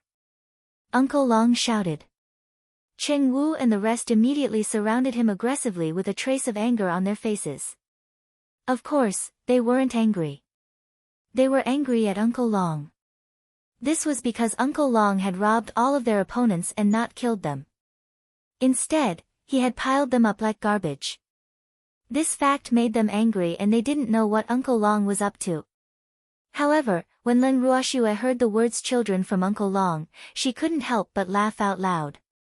She didn't expect Uncle Long to be so funny as well. These 3 words were so full of love. Girl, don't laugh. You don't have a share in this battle. After hearing Leng Ruoxue's laughter, Uncle Long indifferently reminded her. Why? When Leng Ruoxue heard this, she immediately asked. She couldn't help but feel disgusted. Was Uncle Long favoring men over women? Why was she not getting a share? She wasn't a flower vase that looked good. She also had very strong combat power, okay? That guy is naked. You'll get a sty from looking at it, so you can't participate in the battle. Uncle Long said in a domineering manner. His words made the demon extremely satisfied. This guy is mine, none of you have a share. The demon said. Brat, how can you keep all the food to yourself? Did he write your name on his body? How can you say that he's yours? Uncle Long was the first to be displeased by the demon's words. Although Cheng Wu and the rest were slightly dissatisfied, they did not dare to say such words. Otherwise, this evil man would definitely make things difficult for them. They couldn't take the risk, so they could only leave it to Uncle Long. I'm the only one eating. You're the ones who came to snatch it from me after the battle, all right? The demon said unhappily. He was half dead in his heart. Damn it. This was clearly a battle between him and Padian. How did it develop into a group battle in the end? No. He would not allow it. He would personally send this stinky man who had designs on Shuer back to his hometown. At the thought of this, the demon let go of Leng Ruoxue. Then, he grabbed Potion's arm and teleported away with Padian, away from Uncle Long and the others who were staring at them like tigers. Seeing this, Uncle Long's anger directly rushed to the top of his head. Damned brat, you're really disloyal. Uncle Long stomped his feet in anger at the devilish action. When Leng Ruoxue saw this, she could only console him, Uncle Long, calm down. I'm also someone who was abandoned. You? How could that guy leave you behind? He's obviously afraid that you'll see another man's body, and afraid that we'll snatch it from him, so he took the heaven-breaking tribulation away. Uncle Long said, his head burning with anger. The next second, Uncle Long teleported to the pile of garbage and took them away with him. Not long after, a painful wail was heard by Leng Ruoxue and the others. Cheng Wu and the others shuddered. They guessed that Uncle Long was venting his anger. They wanted to do so too, but there was no one else for them to vent. There seemed to be someone else there. Everyone's eyes turned to Tu Liang, who was tied up by Bai Su. Tu Liang felt some malicious gazes, so he simply closed his eyes and pretended to faint. He fainted just like that. Everyone was disappointed, but they didn't have any more ideas about him. Tu Liang finally let out a sigh of relief. At the same time, the evildoer had already brought Padian to the bottom of an unknown dark cliff. Padian looked at the gray, dark, and ghostly place in front of him with surprise. He had a new understanding of the evildoer's strength. Are you really just a divine emperor? Patian couldn't believe it because he couldn't break free from this guy's grasp. Moreover, he always felt that this place was gloomy and uncomfortable. Moreover, he had never heard of such a place in the divine world. Didn't you see it? The demon said indifferently. I don't believe it. Puotian was very sure of his suspicion, but the demon didn't care if he believed it or not. It's up to you to believe it or not. However, I advise you to put on some clothes. It's very cold here, and the air isn't good. Don't get sick. The demon asked with a concerned look. However, his concern was like a cat crying and a mouse in Patian's eyes, so Patian naturally did not appreciate it. However, it was really cold here. Even though he had mobilized his divine power to protect his body, he still felt a bone-piercing chill. With a thought, a white armor appeared on Potion's body, dispelling the cold. Looking at the armor, the evildoer thought to himself, what a flashy guy. Why does he have to be so eye-catching even when he's wearing armor? However, this was good too. At least it would save him some trouble. Thinking of this, the evildoer's beautiful face revealed a smirk. When Puotian saw the mysterious smile on the demon's face, his heart suddenly thumped, and a bad premonition welled up in his heart. He didn't know why, but he always felt that this place was very strange, and there were some strange rustling sounds. Just as he was thinking about this, he suddenly felt the air pressure around him lower, and the chill pierced straight into his soul. Immediately, he quivered and hurriedly mobilized the divine power in his body to resist it. Then, he couldn't help but ask, what is this place? He was already very sure that there was no such strange place in the immortal realm. This place? This place is usually called the ghost domain. The demon laughed as he spoke word by word. What? When Patian heard the words ghost realm, he was shocked. How did they come to the ghost realm? This was not a place that one could come and go as they pleased. Only dead people or gods could easily come here, but they were clearly still alive. Who are you? Potion's face darkened and he asked vigilantly. He was even more bewildered. This person was clearly only a divine emperor, but he could bring him in and out of the ghost realm at will. He didn't even feel the shock of the space tearing. This was too unbelievable. Was that even possible? Was this guy lying to him? This wasn't a ghost realm at all. However, this was definitely not the divine realm. The divine realm did not have such a sinister place. After thinking about it, Patian became more and more confused. It was as if things had gone out of his control, and this made him, who was used to controlling the overall situation, feel a little flustered. Chapter 1981, Joyo City, 1, Does it matter who I am? With a devilish smile, he indifferently said. Although he liked to play cat and mouse, he had no intention of telling Mouse his identity. More importantly, he felt a sense of accomplishment when he saw Mouse's confused look. Therefore, Patian was destined to be a tragedy. How could he let go of a man who dared to have ideas about his woman? Originally, he had planned to kill Patian and get rid of the evil for the people. Unfortunately, he had changed his mind. Didn't Patian like women? Didn't he like to snatch other people's women? Then he would let him like and snatch as much as he wanted. However, from now on, he would definitely not like women anymore, but female ghosts. Especially the female ghost in this ghost realm, she was very compatible with the heaven splitter. The demon laughed evilly. Although there were many female ghosts that were not much different from human women, and some female ghosts might even be more beautiful, the female ghosts in the ghost realm were definitely not beautiful. After all, this was the first place that humans or gods came to after death. The ghosts here were only at the initial stage. Even if they were cultivators in their previous lives, if they wanted to enter the meditative state after coming here, they had to start from the beginning. Most of the ghosts were unable to cultivate. However, even though many ghosts were unable to cultivate, it did not prevent them from knowing what good things were. In other words, the heaven splitter was definitely a great supplement for the ghosts here. If she could be with him. Then even a weak ghost could embark on the path of cultivation and become a meditative cultivator. Although the Nine Nether Prison was the place where the souls of humans or gods went after their death, the basic situation of the Nine Nether Prison was similar to that of the divine world. It was divided into indigenous people, acquired souls, and forces. The natives of the Nine Nether Prison were born meditating cultivators. They had the highest status here, equivalent to the gods of the divine realm. These aboriginals were all the underlings of the master of the dark world and were under her command.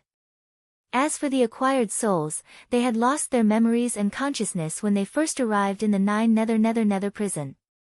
Even so, they would fight here and even devour each other.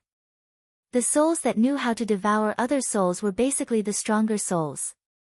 Therefore, the situation in the Nine Nether Prison was even more brutal. However, this was allowed in the Nine Nether Prison because there were too many ghosts here. Although there were countless souls reincarnated every day in the Nine Nether Prison, it was still a problem to be full of souls. Therefore, devouring had become one of the main ways for the Nine Netherworld Prison to manage a large number of souls. However, devouring souls to cultivate was very slow, and the heaven cleaving was definitely the favorite tonic for many ghosts who meditated or wanted to embark on the path of meditation. That was why he had brought the heaven splitter here. In this place, even if Patian had great ability, it was very difficult to leave. He would never let Patian have the opportunity to leave this place. Thinking of this, the demon's mood became better. Of course it's important. Hearing the demon's words, Puotian gritted his teeth. Damn this guy, why is his words so infuriating? If it wasn't important, would I ask you? But I didn't plan to tell you. The demon laughed and said in an infuriating manner. The evildoer was so angry that he couldn't say anything. He had lived for so long and had never seen such a detestable man. He was really too annoying. What about me? You can have fun here. I'm sure you'll have an unforgettable experience here. The demon laughed and disappeared. Damn it. Come back. Come back here. Seeing that the demon had left just like that, Patian anxiously roared out. His voice reverberated in the empty bottom of the cliff, but unfortunately, the demon had long disappeared without a trace. Suddenly, Patian felt a rustling sound not far away. The sound grew louder and louder, and the gloomy and terrifying aura became thicker and thicker.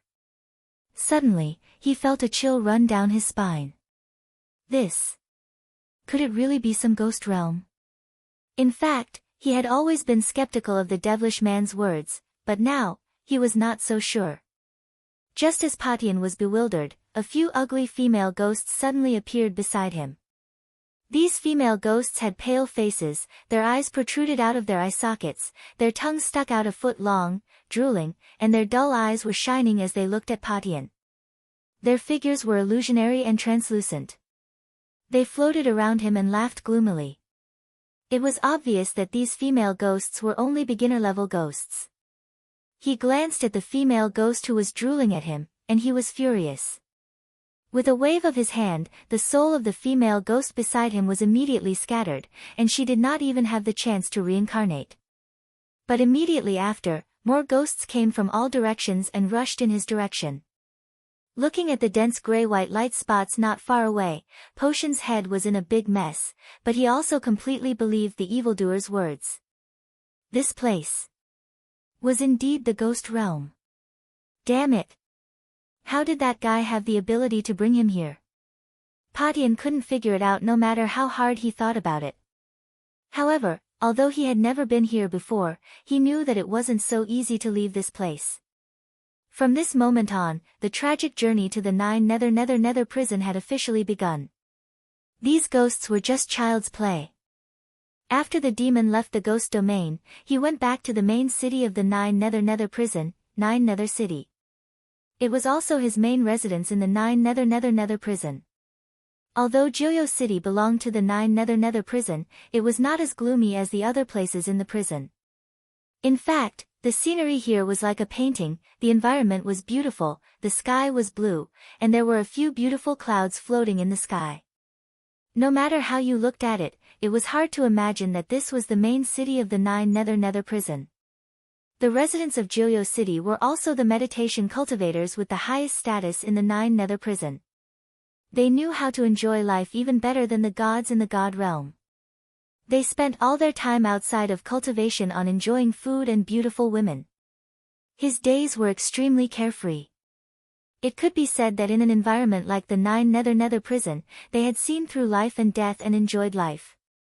Although they did not live in the divine world, the most powerful among them had the strength of a hierarch, and they could also exist eternally like a hierarch. However, the 9 Nether prison and the divine world were two different top-notch worlds, so once one cultivated to a certain level in meditation, they would be called the underworld god. As soon as the demon stepped into the territory of Joyo City, he was immediately detected. Looking at Mu Li, who appeared in front of him with a charming face, the demon frowned and said with a slight displeasure, "What are you doing here? Did this guy not know that he wanted to keep a low profile?" Now that he had appeared, she would definitely be surrounded. This was because Mu Li was not only his right-hand man, but also the manager of Joyo City's external affairs, which was also the city lord on the surface. As expected, not long after Mu Li appeared, the meditation cultivators in Joyo City noticed the situation here. Mu Li was too famous in Joyo City. Many people might not know the Dark Lord, but no one would not know Mu Li. Chapter 1982, Joyo City. 2. When Mu Li heard the demon's words, she immediately pouted her lips and tears welled up in her eyes. She sobbed and said in a soft voice, "My lord, I missed you so much. You've finally returned. What do you want me to do? Get lost. Don't act pitiful in front of me." Seeing Mu Li's behavior, the demon was so scared that he shook his body and goosebumps fell all over. Did Mu Li take the wrong medicine? Why did it look like this? The demon was puzzled. After all, Mu Li had always been very normal in his eyes. But now, if you can't understand, then don't think about it. The demon didn't pay attention to Mu Li and teleported back to his palace. Seeing this, Mu Li secretly laughed and immediately followed. Sitting on the dark golden throne, the evildoer glared at Mu Li with a cold face and said unwillingly, "Why did you suddenly become a mother? Did you change your gender?" "Ah. No. It's just that I haven't seen the Lord for too long, so I'm too excited." Mu Li explained with a black face. It seemed that his performance had frightened the Lord. "A sin. I've sinned." "Oh, really? But no matter how I look at it, you don't seem to be overly excited," the demon said indifferently. "Then what does it look like?" Mu Li asked dumbly. His lord's words were getting more and more meaningful. He hadn't been by his lord's side for too long, and he felt that he was out of date. "It seems to be spring. Do you want me to find you a companion?" The demon laughed. "No need. No need. I'm not interested in women." "I can't," Mu Li said in a hurry. The women of the Netherworld realm were too scary. He couldn't stand them. "Are you not interested in women? That means she's interested in men." "Oh. Let me think, I've just gotten a stunningly handsome man from the divine realm, and his looks are not inferior to mine. You'll definitely like him," the demon muttered to himself, causing Mu Li to break out in cold sweat. She couldn't help but cry in her heart, "Master, let me go. I was really just playing around with you just now. You don't have to do this to me, do you?" Mu Li was so anxious that she was about to cry, because she knew that her lord never went back on her words. Glancing at Mu Li's ugly expression, the demon smiled again and said, "Mu Li, I left that person in the ghost domain. You should go there and find him. Otherwise, I'm afraid he'll be gnawed to death by the female ghosts there." He left her in the ghost realm. Hearing the demon's words, Mu Li couldn't help but shiver. How much hatred did his lord have with that person? He had actually left her in the ghost realm. One had to know that the ghosts in the ghost realm were all hungry ghosts who had been thirsty for many years. They would go crazy when they saw a fresh human. Although he had yet to see that person, he could already imagine the tragic end of that person. He just didn't know how long that person could last in the ghost realm. If he was played to death by those ghosts in a short time, would his lord be angry? In an instant, Mu Li's mind turned 1,000 times, and countless possible outcomes flashed through his mind. Suddenly, he began to worry for the unlucky guy. He was not worried that he would be treated as a tonic by ghosts, but that he would not live long enough and ruin his lord's mood.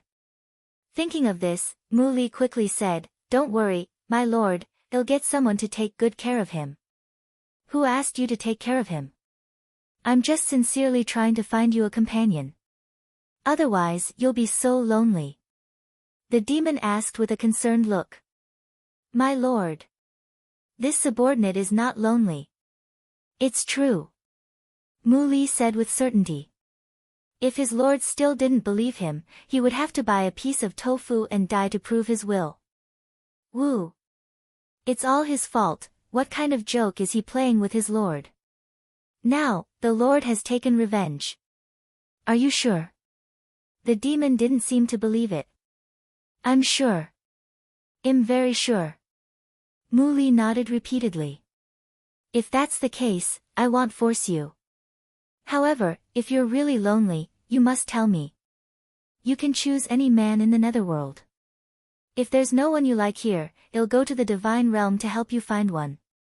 In short, I'll find you a man that you like to keep you company. The demon said seriously, his handsome face was full of seriousness.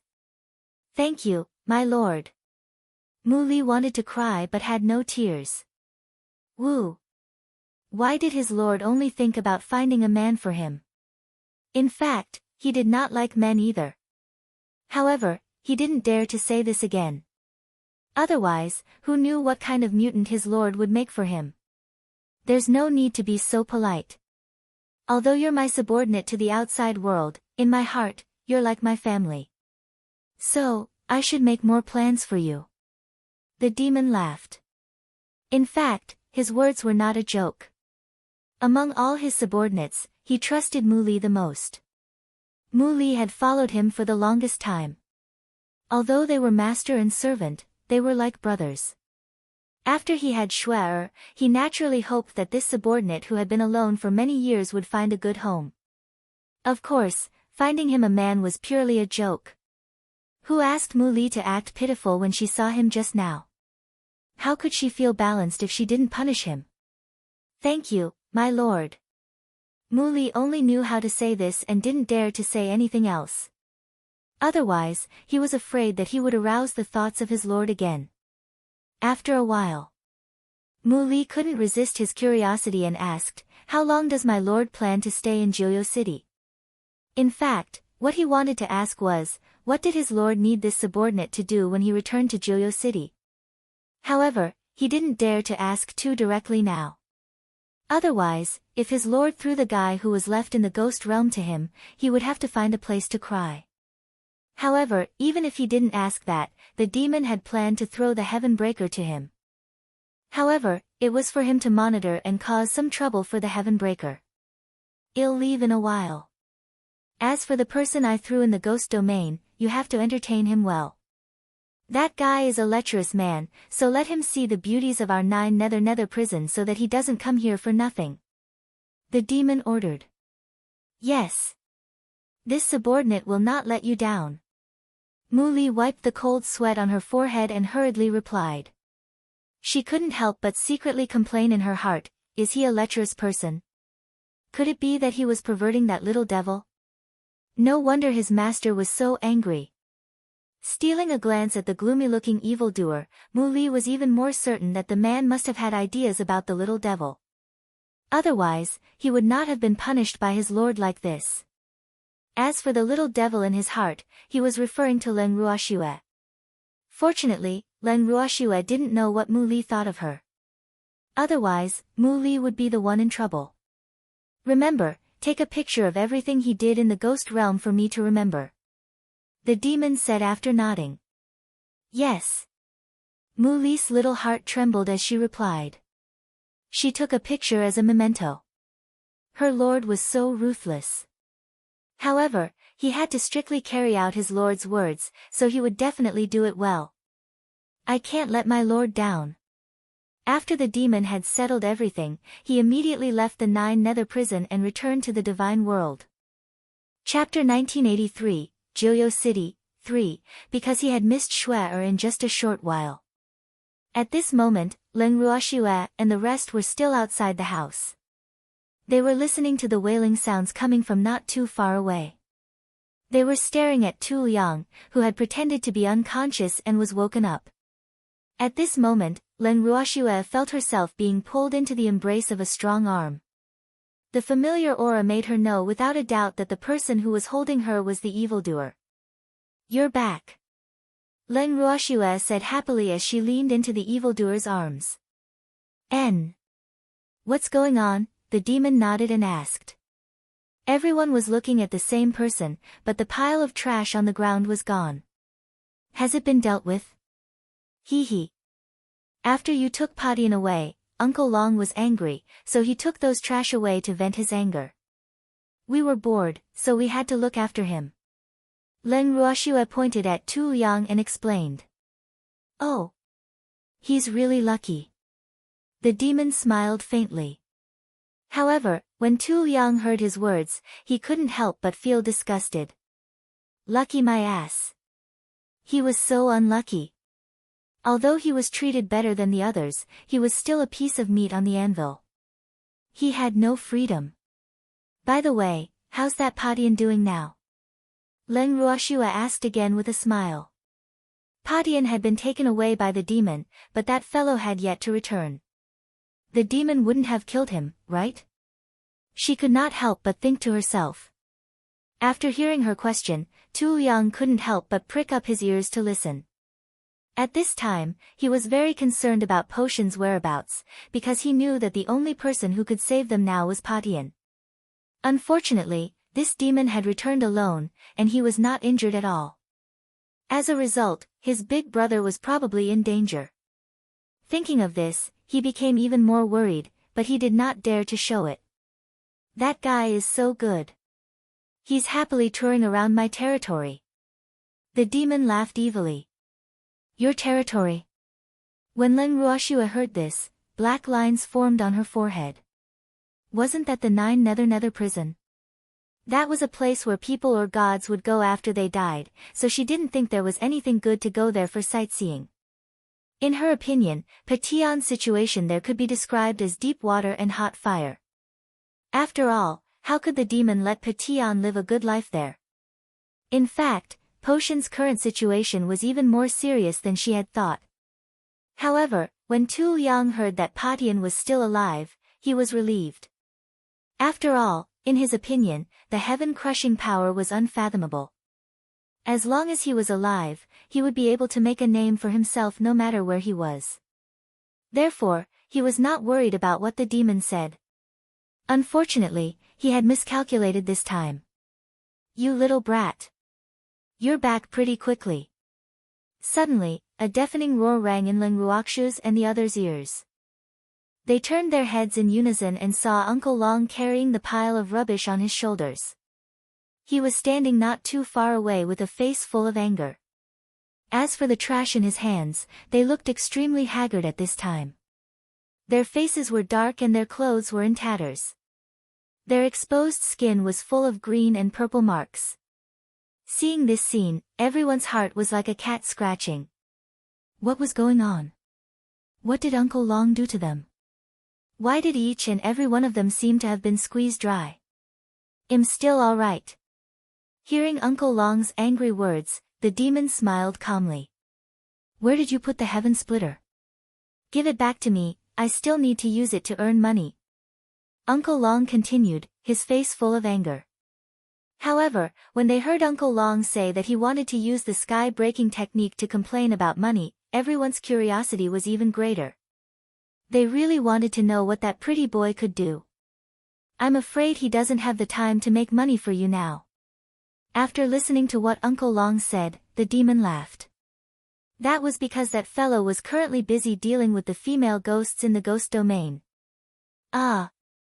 Why? Uncle Long was confused. He's very busy. I'm sorry, the demon said softly. After that, he stopped talking. No matter how much Uncle Long asked, the demon wouldn't say anything. Uncle Long was so angry that he stomped his feet. Cheng Wu and the others quickly changed the topic to comfort Uncle Long. Uncle Long, do you have any good ideas to make money? Cheng Wu asked with great interest. Of course. Uncle Long nodded with certainty. Uncle Long, tell me about it. Let's be happy too. Cheng Wu said excitedly. Although he had not known Uncle Long for a long time, he had never thought that Uncle Long would actually have an idea to earn money. This was really beyond his expectations. I've decided to open a brothel. Uncle Long's bright eyes glanced at the people present, then announced loudly. What's a brothel? Cheng Wu and the rest were confused, their faces were filled with question marks. It's a place for people to enjoy themselves. As long as I have enough money, the guests can do whatever they want. Uncle Long explained simply. His face was burning, and he was a little embarrassed. However, Cheng Wu and the rest still did not understand. Seeing Cheng Wu and the others staring at him shamelessly, Uncle Long had a headache. Did he not understand what he said? Were these people even men? He didn't even know what the brothel was for. Hee hee. The spring house is the so-called place to seek pleasure. At this moment, Lu Feng's voice cut in. Everyone turned around and saw First Elder and the others walking out of the house. Arg! It can't be! Cheng Wu shouted in disbelief. Uncle Long's business was too. But, did such a place exist in the divine realm? Why had he never heard of it? Not what? That's right. Uncle Long patted Cheng Wu's head and said unhappily, really? What's the fuss about? The brothel was not a place that could not be seen. Uncle Long. There's such a place in the divine realm? After a long while, Cheng Wu, who had been beaten up, finally reacted and stuttered. What's wrong with the divine realm? The people of the immortal realm only have higher cultivation levels than those of the lower realm and live longer. In fact, in my opinion, there is no substantial difference between the people of the immortal realm and the mortals. They all have needs.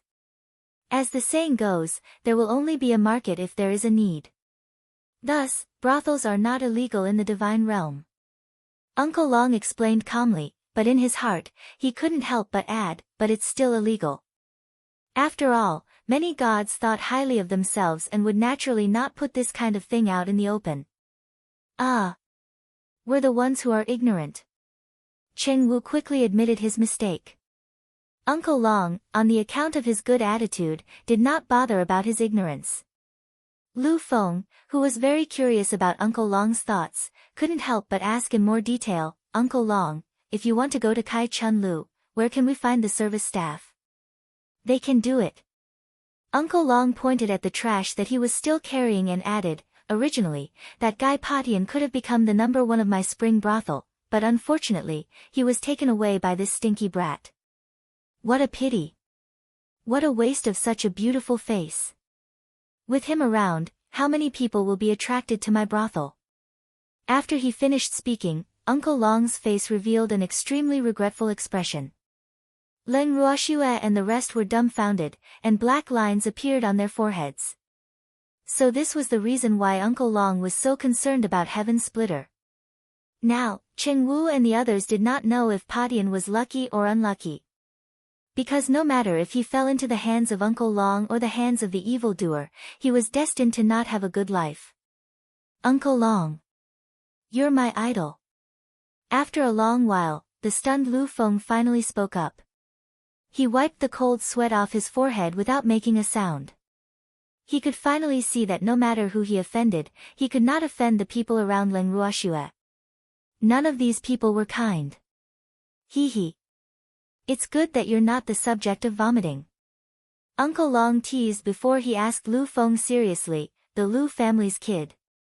Do you want to work part-time in my brothel and earn some extra money or something?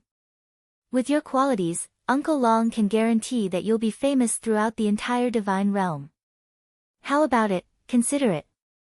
No, no need to consider. I'm not interested in this industry. Uncle Long's words scared Lu Feng so much that his face turned pale. He quickly refused and hid behind the first elder to seek protection. He was afraid. He was afraid that the overlord Uncle Long would force himself on him and use him to make up the numbers. Seeing Lu Feng's frightened expression, Len Ruoxue and the others laughed out loud in a good mood. Then, they walked back to the house and prepared some food to celebrate. During the banquet, Lu Feng went up to Len Ruoxue and gloated, "Shuai, you didn't let us go out and fight with Padian and the others, but we didn't manage to fight either." In fact, he had wanted to say this before he went out, but he was so scared by Uncle Long that he didn't have the chance to say it. However, if he didn't say it, he would be very tempted, so he found this opportunity to say it. The moment Lu Feng said this, Len Ruoxue only smiled faintly and said, "Yup. I didn't get it, but I think you're even more depressed and bored than I am. Why don't I suggest to Uncle Long and ask him to make you the number one in his brothel? Look at this little face, this little figure, how attractive. I'm sure many people will like it." After Len Ruoxue finished speaking, she even leered at Lu Feng like a lecher. Lu Feng's little heart trembled as he looked at her. His face turned paler and paler. He knew that this little devil would definitely do what she said. Now he really regretted it. Why did he provoke her for no reason? Wasn't this asking for it?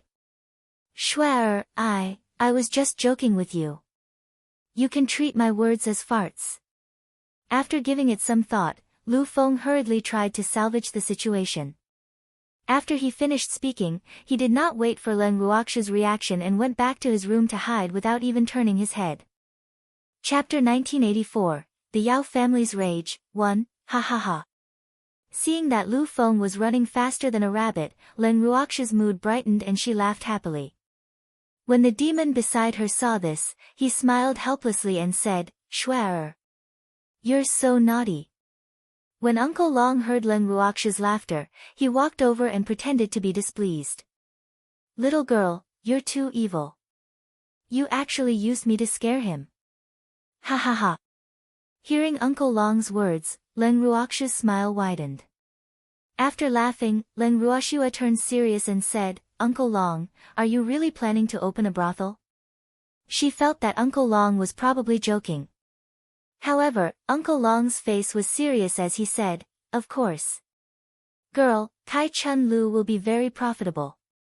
We need money. AI. With money, I'll be able to show off my skills in the divine realm. Therefore, I've decided that in the future, I'll make money my main goal. As for those captives, let them earn money for me. I can't keep them for nothing." After hearing Uncle Long's words, Len Ruoxue couldn't help but think deeply. In fact, compared to money, she felt that she needed all kinds of herbs and/or materials more.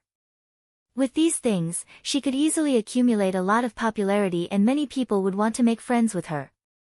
These were the biggest capital to deal with fog ice. After thinking for a long time, Len Ruoxue finally spoke, "Uncle Long, since you have such an idea, then go ahead and do it. If there's anything you need my help with, just let me know." "Arg! Little girl, I didn't expect you to support me so much."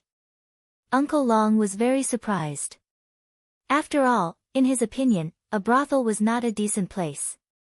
He thought that this girl would let him do whatever he wanted and would not ask about it. "Didn't Uncle Long do it for us?" Len Ruoxue said. "Hee hee. Little girl, I didn't dote on you for nothing." Hearing Len Ruoxue's words, Uncle Long was extremely happy. He was indeed doing this for Len Ruoxue and the others. After all, if a power didn't have wealth, it would be impossible for it to develop. As for those top-notch forces that were deeply rooted in the immortal realm, which one of them wasn't rich enough to rival a country? Although Shuai was very rich compared to some people, when compared to the entire power, Shuai's money was not enough. One had to know that Shuai only had a few people by her side. And how many people were there in those top forces? In terms of numbers alone, Shuai could not be compared to them. Therefore, Besides money, Shuai needed talent more. This was the result of his careful consideration during this period of time. Although he was not sure that Leng Ruoxue had the same intention, after seeing the Wen family head, Black 1, Black 4, and Sky Piercer attacking one after another, he knew that Shuai should be thinking about her development plan. Otherwise, why would these people dare to bully Shuai and only come to find trouble with her? Why didn't they dare to go to the Ning family's divine realm? Why didn't he dare to go to the Wen family's god realm? To put it bluntly, it was because Shuai's reputation was not as good as theirs. After thinking through all this, the first thing he thought of was to make money. Otherwise, how depressing would it be if he had talent but no money to support them? Now that Leng Ruoxue had expressed that she was willing to support him, his interest in earning money was even stronger. Looking at how eager Uncle Long was, Leng Ruoxue couldn't help but ask, "Uncle Long, where do you want to open the brothel?" "Let's just open it in the land of the demons. It'll be easier for us to manage it this way. Moreover, there are many beasts in the land of the demons. They are also our potential customers," Uncle Long said after some thought. Previously, he had not thought about the location of the brothel. He only thought about it after Leng Ruoxue asked him. "The land of the evil demons? Will this place work?" Leng Ruoxue was doubtful. Actually, what she wanted to say was that they were in the middle of nowhere, so how could Kai Chun House have business? However, seeing that Uncle Long was so excited, she really couldn't bear to dispel his enthusiasm. Forget it. As long as Uncle Long liked it, she would let him open a place in the Devil's Land. Anyway, she didn't expect that the business would make money. The reason why she agreed to let Uncle Long open a brothel was that she was afraid that Uncle Long would be too bored. "All right. Little Shuai, you have to believe in my eyes." Spring brothels were not opened in bustling places. After all, people who dared to come to spring brothels would not want others to know that they had been here. Therefore, this is the best place to go, Uncle Long said with certainty. "If that's the case, then Uncle Long will do as you wish. I'll get Qinggu and the others to cooperate with you. If you need anything else, just let me know," Leng Ruoxue warned. Yes. Uncle Long nodded. Uncle Long was definitely a man of action. After he made his decision, he brought Qingwu and the others to find a place the next day. Half a month later, Uncle Long, Qingwu, and the others, who left early and returned late every day, appeared in front of Leng Ruoxue with happy faces. Looking at Leng Ruoxue, Uncle Long said happily, "Shuai, our brothel has been built, do you want to go and take a look?" Uncle Long's face was full of anticipation as he said this. So fast? Leng Ruoxue was a little surprised. These people's methods were very efficient. It's not fast. If it wasn't for Uncle Long's high expectations, I would have finished it a week ago, Chengwu said with a mysterious look. Then I really have to go and take a look. Leng Ruoxue's curiosity was piqued. Then what are we waiting for? Hurry up and come with us, Uncle Long said hurriedly. After he finished speaking, he pulled Leng Ruoxue and walked out of the door. Demon and the rest saw this and quickly followed. Uncle Long had chosen the location of the brothel to be at the foot of the mountain at the entrance to the Devil's Land. When Leng Ruoxue and the rest arrived, they saw a magnificent and majestic palace-like building standing in front of them. This palace was 2 stories high, with gold as the main color tone and red as a secondary color. The stone used in the building was also the toughest and most translucent golden crystal. After entering, the first floor was a large hall for guests to dine and watch songs and dance. The second floor was full of rooms. Although each room was not very big, it was well equipped and the decorations in the rooms were also extremely exquisite. They were definitely put in effort. After looking around, the great elder couldn't help but ask the question in his heart. I say, Uncle Long, why does this house look so familiar? Are my eyes playing tricks on me?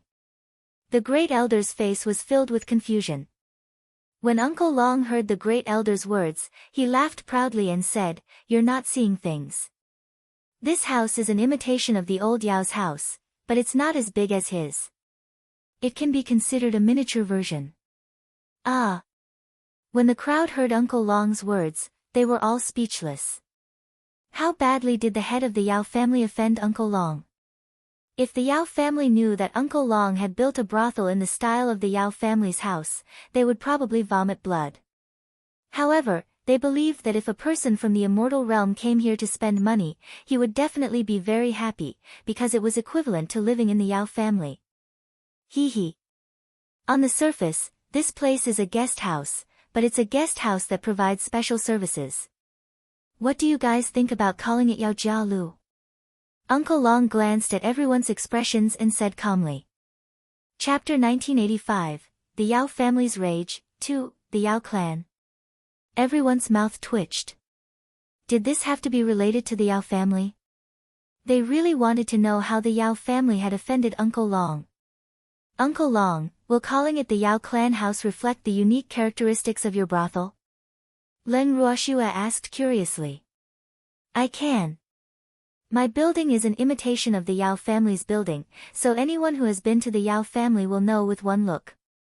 Therefore, I used the two words, Yao family, as a typical representative and added the word, spring house, to it, so it's called the Yao family building. Uncle Long explained. However, to everyone else, he was obviously trying to save time. Furthermore, once this name was mentioned, the Yao family would definitely be furious. That's a good metaphor, but have you thought about what the Yao family would do if they knew? Leng Ruoxu's question was very reserved. I don't care. I'm doing my business, what does it have to do with them? If they dare to cause trouble, I'll make sure they come in vertically and leave horizontally. Uncle Long roared with an intimidating aura. Ah! It's good that you're prepared, Uncle Long. Leng Ruoxua wiped away the cold sweat on her forehead. She could already foresee that the Yao family would definitely come and cause trouble. Don't worry. I'm already prepared, they won't dare to come. I'm not afraid even if they come. Uncle Long said confidently. How could she be at ease? Leng Ruoxua thought to herself. She was also very curious as to why Uncle Long wanted to imitate the Yao family's main residence and build his own brothel. So, after holding it in for a long time, she finally couldn't help but ask, Uncle Long, why did you build this brothel like the Yao family? Almost everyone present wanted to know the answer to this question. However, none of them dared to ask. Now that Leng Ruoxua had asked, they naturally turned their gazes towards Uncle Long. They did not take their eyes off him and looked at him with anticipation. Hee hee. Of course, it's because I don't like that old fellow from the Yao family. Uncle Long said matter-of-factly. Ugh. They knew that Uncle Long had done it on purpose, and now they were sure. However, everyone admired Uncle Long, because other than him, there weren't many people in the immortal realm who dared to find trouble with the Yao family so openly. After Leng Ruoxua heard Uncle Long's confirmation, she couldn't help but pray for the Yao family. She even felt that Uncle Long had his eyes on the Yao family since they were in the secret realm. He didn't like the Yao family, but he never had the chance to deal with them. At the thought of this, Leng Ruoxua could not help but ask, Uncle Long, when do you plan to open this brothel? If the publicity was in place, the opening day would probably be very lively, so she had to make preparations in advance. Half a month later. After all, we have to give our guests time to come here. Uncle Long said after thinking for a while. Well, I wonder how Uncle Long plans to promote it. Leng Ruoxua continued to ask. Hee hee. I've already arranged for the publicity, so you don't have to worry about it, girl. Just wait for the opening day and do your best as a host. Uncle Long said with a mysterious smile. All right then. Leng Ruoxua nodded. Since Uncle Long didn't need her to ask, she would just wait and watch a good show. She believed that the scene would definitely be very lively that day. Just like that, Leng Ruoxua and the others were completely unaware of the situation and allowed Uncle Long to lead Cheng Wu and the others to do whatever they wanted. At the same time, the immortal realm was bustling with activity because of an advertisement. Do you want to enjoy the top-class service? Come to the Yao family building. Here, you'll definitely experience the treatment of a family head. Furthermore, there are special services. There's nothing you can't think of that we can't do. Address. This advertisement was widely circulated in the immortal realm in the form of paper. However, what was most talked about was that there was also a picture of the Yao family building on the advertisement. At the bottom of the picture, there were a few large words. It's an imitation of the Yao family's main house building, with a 90% simulation rate. It was because of these few words that the Yao clan became even more popular in the divinity. And it was undeniable that the Yao clan tower had become completely famous. Some were curious, some were gloating, and some wanted to watch a good show. In short, everyone's thoughts were different. Not long after this advertisement was released in the divine realm, the Yao clan immediately learned of it. The Yao family immediately sent people to various cities to retrieve these advertisements so that they wouldn't spread more widely. Unfortunately, the results were minimal. And they had spent a lot of money to retrieve these flyers. Who knew that as soon as they stopped, someone would continue to distribute the flyers? What made the Yao family furious was that they couldn't find the person who distributed the flyers. The Yao family's main residence. The head of the Yao family had a dark expression as he sat on the main seat in the hall. Below him stood a group of frightened elders, all of whom had their heads lowered, not even daring to breathe loudly. You bunch of trash, you can't even handle such a small matter. After a long while, the head of the Yao family began to curse. He had completely thrown all manners to the back of his mind because he was truly furious. That newly emerged Yao family was clearly targeting his Yao family, but this group of trash from the Yao family couldn't even handle such a small matter. He had asked them to collect those flyers, but in the end, they received more and more. What was even more infuriating was that they had spent a lot of money. He had ordered them to destroy the Yao clan building, but the people they had sent had yet to return.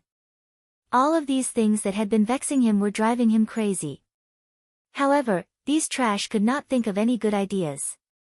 Master, we've tried our best. After a long while, the Yao family's first elder spoke. Try my best? Is this how you guys do your best? Hearing this, the head of the Yao family became even angrier. Originally, he had been very happy that the Yao family had replaced the Ning family as the leader of the 8 great divine domains. Although it had been a while since the incident, it didn't affect his good mood at all. However, after this incident, his good mood was completely gone. Which top family would be willing to have their main house involved in some disgraceful business? What's more, many of his acquaintances had already come to ask him if the Yao family was the owner of the Yao family building. As soon as he thought of this, the anger in his heart burned uncontrollably. If he knew who the owner of the Yao clan was, he would definitely tear that person into pieces. Hearing their family heads roar, the elders didn't dare to speak again. When the Yao family head saw this, the fire in his heart burned more and more fiercely. Then, he suppressed his anger and asked, "Then have you found out who the owner of that damned Yao clan house is?" "No, I didn't." The first elder hurriedly replied, his heart pounding as he occasionally stole glances at the patriarch. Trash! The head of the Yao family cursed. Master! The other party is too cunning. We sent people to investigate, but those people didn't reveal any clues at all. The great elder said with a face full of grievance. He was personally in charge of this matter, so no one knew better than him how difficult it was to deal with the other party, and no one was more depressed than him. Furthermore, even after sending people to investigate for several days, they were unable to find any useful information other than the location of the Yao clan building that was known by everyone, much less the owner behind the Yao clan building. Chapter 1986, The Yao Family's Rage, 3. This fact made the first elder rather depressed. At the same time, he hated the owner of the Yao clan tower to death. If he found out who was the owner of the Yao clan tower, he would definitely not let that person off. He thought to himself. At this moment, a waiter's voice came from outside the hall. Patriarch, the Yao clan has sent someone to deliver a letter for you. The waiter's voice trembled as he said this. Everyone in the Yao family knew that the master had been in a bad mood recently. Bring it in. Hearing the waiter's words, the head of the Yao family roared. Yes.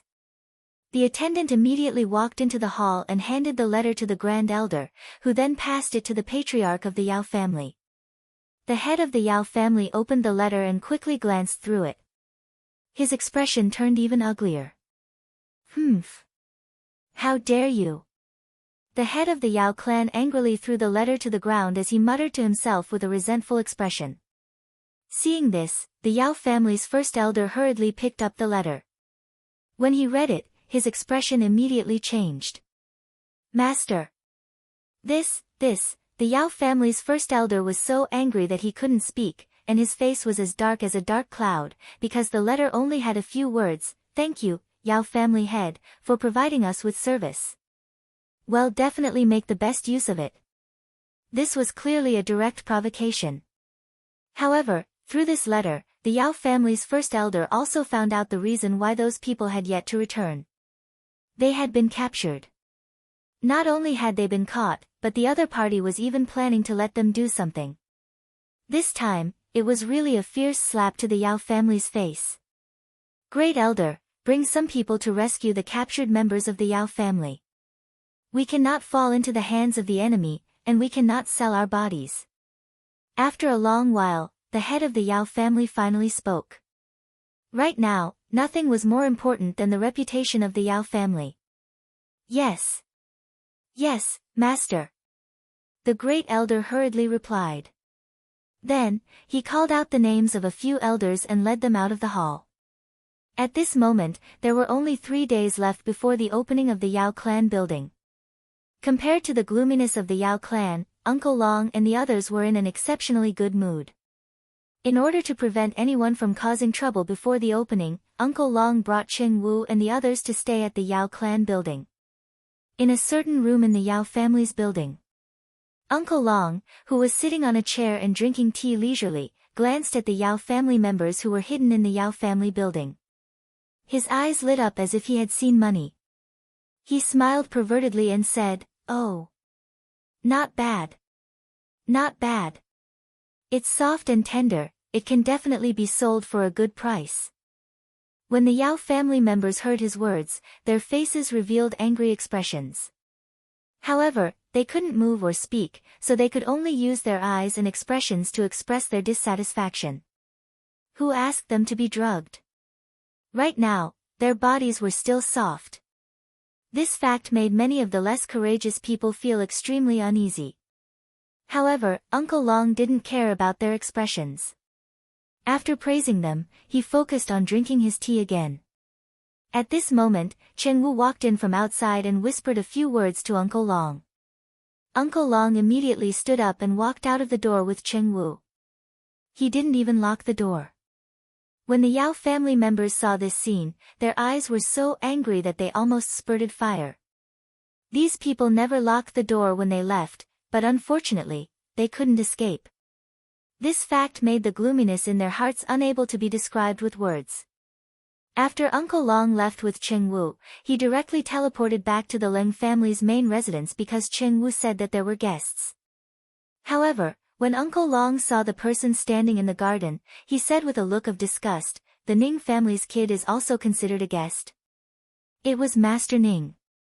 "Of course I'm not a guest. I'm half a master." Hearing this, the master of the Ning family quickly said, "In that case, why did you call me back?" Uncle Long said with some dissatisfaction. "I heard that Uncle Long is the owner of the Yao family building." The master of the Ning family asked directly. When he went up the mountain, he had seen that familiar building, but he had come here directly after just a casual glance. He had also heard from the great elder that the Yao family building, which had recently become famous in the divine world, was opened by Uncle Long. Therefore, he really wanted to express his admiration in front of Uncle Long. "Not bad. Why, are you interested too? Do you want to be my guest? With your little face, figure, and status, you'll definitely be popular." Uncle Long's eyes were shining as he looked at the master of the Ning family and said with anticipation, "Ah. Uncle Long's words made Master Ning's mouth twitch and his forehead was full of black lines. Now he could finally understand Lu Feng's feelings, because Lu Feng had just told him that Uncle Long had a serious occupational disease and would ask anyone he saw if he wanted to work part-time for him. At this time, he also felt the same way. He glanced at Lu Feng as if he was in the same boat as him, then let out a long sigh before saying to Uncle Long, "Uncle Long, there's no need for the courtesies. I mainly want to congratulate you. I wish you good business." Just for this. Uncle Long didn't show much reaction after hearing the master of the Ning family's words. He just asked indifferently. "N." The master of the Ning family nodded in confusion. "Little brat, you've brought me back with such a small matter. Why didn't you tell me at the Yao clan building?" Uncle Long smacked the head of the Ning family master and said angrily. He still had to wait at the Yao family building for an opportunity. This little brat was really delaying his work. Ah! Uncle Long's reaction made the master of the Ning family a little dumbfounded. He just wanted to find a formal occasion to congratulate Uncle Long. Was that wrong? Why did she hit him? "Uncle Long, you've stayed at the foot of the mountain for so long. It's time for you to go home," Wang Yao said. At this moment, Leng Ruoxia's voice was heard. Following that, a pair of giant wall men appeared in front of everyone. "Little girl, I didn't come back for the night because of our business. Now, there will always be someone who will cause trouble. I have to keep watch." When he saw Leng Ruoxia, Uncle Long immediately tried to defend himself. "Is it as simple as you staying out all night? Do you remember how long it has been since you last showed up in front of me?" Leng Ruoxia was a little speechless. Ever since Uncle Long had decided to visit the brothel, she had rarely seen him. Chen Wu had become the messenger between her and Uncle Long. Unless she personally went to the Yao family brothel to catch Uncle Long, she would not be able to see him. I'm busy. He just had to wait for the Yao clan to get on the right track. There's always someone causing trouble now, Uncle Long said in a low voice. Didn't I set up an array for the Yao clan? There's no need for you to stand guard there all day long. Leng Ruoxue was a little speechless. It was obvious that Uncle Long was having too much fun at the foot of the mountain. Did he think that she didn't know? Could it be that her array was just for show? That Ning family boy, Shuer has been out of seclusion for almost a month. Why are you only here now? Uncle Long didn't know how to explain himself, so he could only turn the spearhead to the master of the Ning family and question him. I wanted to come earlier. When did you guys inform me? Have you forgotten? At the mention of this, Master Ning's anger also rose. Originally, he would send a message to the first elder every 2 to 3 days. However, the first elder was in a bad mood and found him annoying, so he kept ignoring him. In a moment of desperation, he could only compromise and change the time of their message to once every half a month. If there were any important situations, he would inform them at any time. The day before Leng Ruoxue came out of closed-door cultivation, he had just finished contacting the first elder. Therefore, he could only wait for half a month before contacting her again. However, when they contacted again after half a month.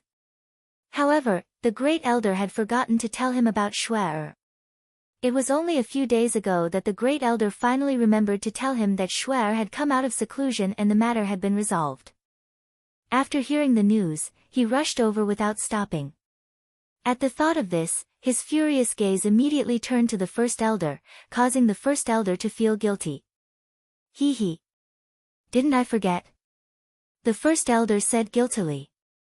After he finished speaking, he lowered his head in embarrassment. You forgot. I'll see if you'll ever forget it again. After the master of the Ning family finished speaking, he immediately pounced on the great elder, who kept dodging. Just like that, the two old men, who were n years old together, began to chase and fight in the garden. Seeing this, Leng Ruoxue could only shake her head helplessly. She then glanced at Uncle Long, who was smiling at her in a fawning manner. She felt even more helpless in her heart. As for the matter of pursuing Uncle Long, she could only put it aside for now. Seeing that Leng Ruoxue didn't seem to be angry anymore, Uncle Long smiled and walked to her side. Schwaer. How's the training of those people? He was, of course, asking about Potion's subordinates, as well as the Wen family head, Black 1, and Black 4. I don't know. I've left these matters to my spirit beasts. Leng Ruoxue said irresponsibly.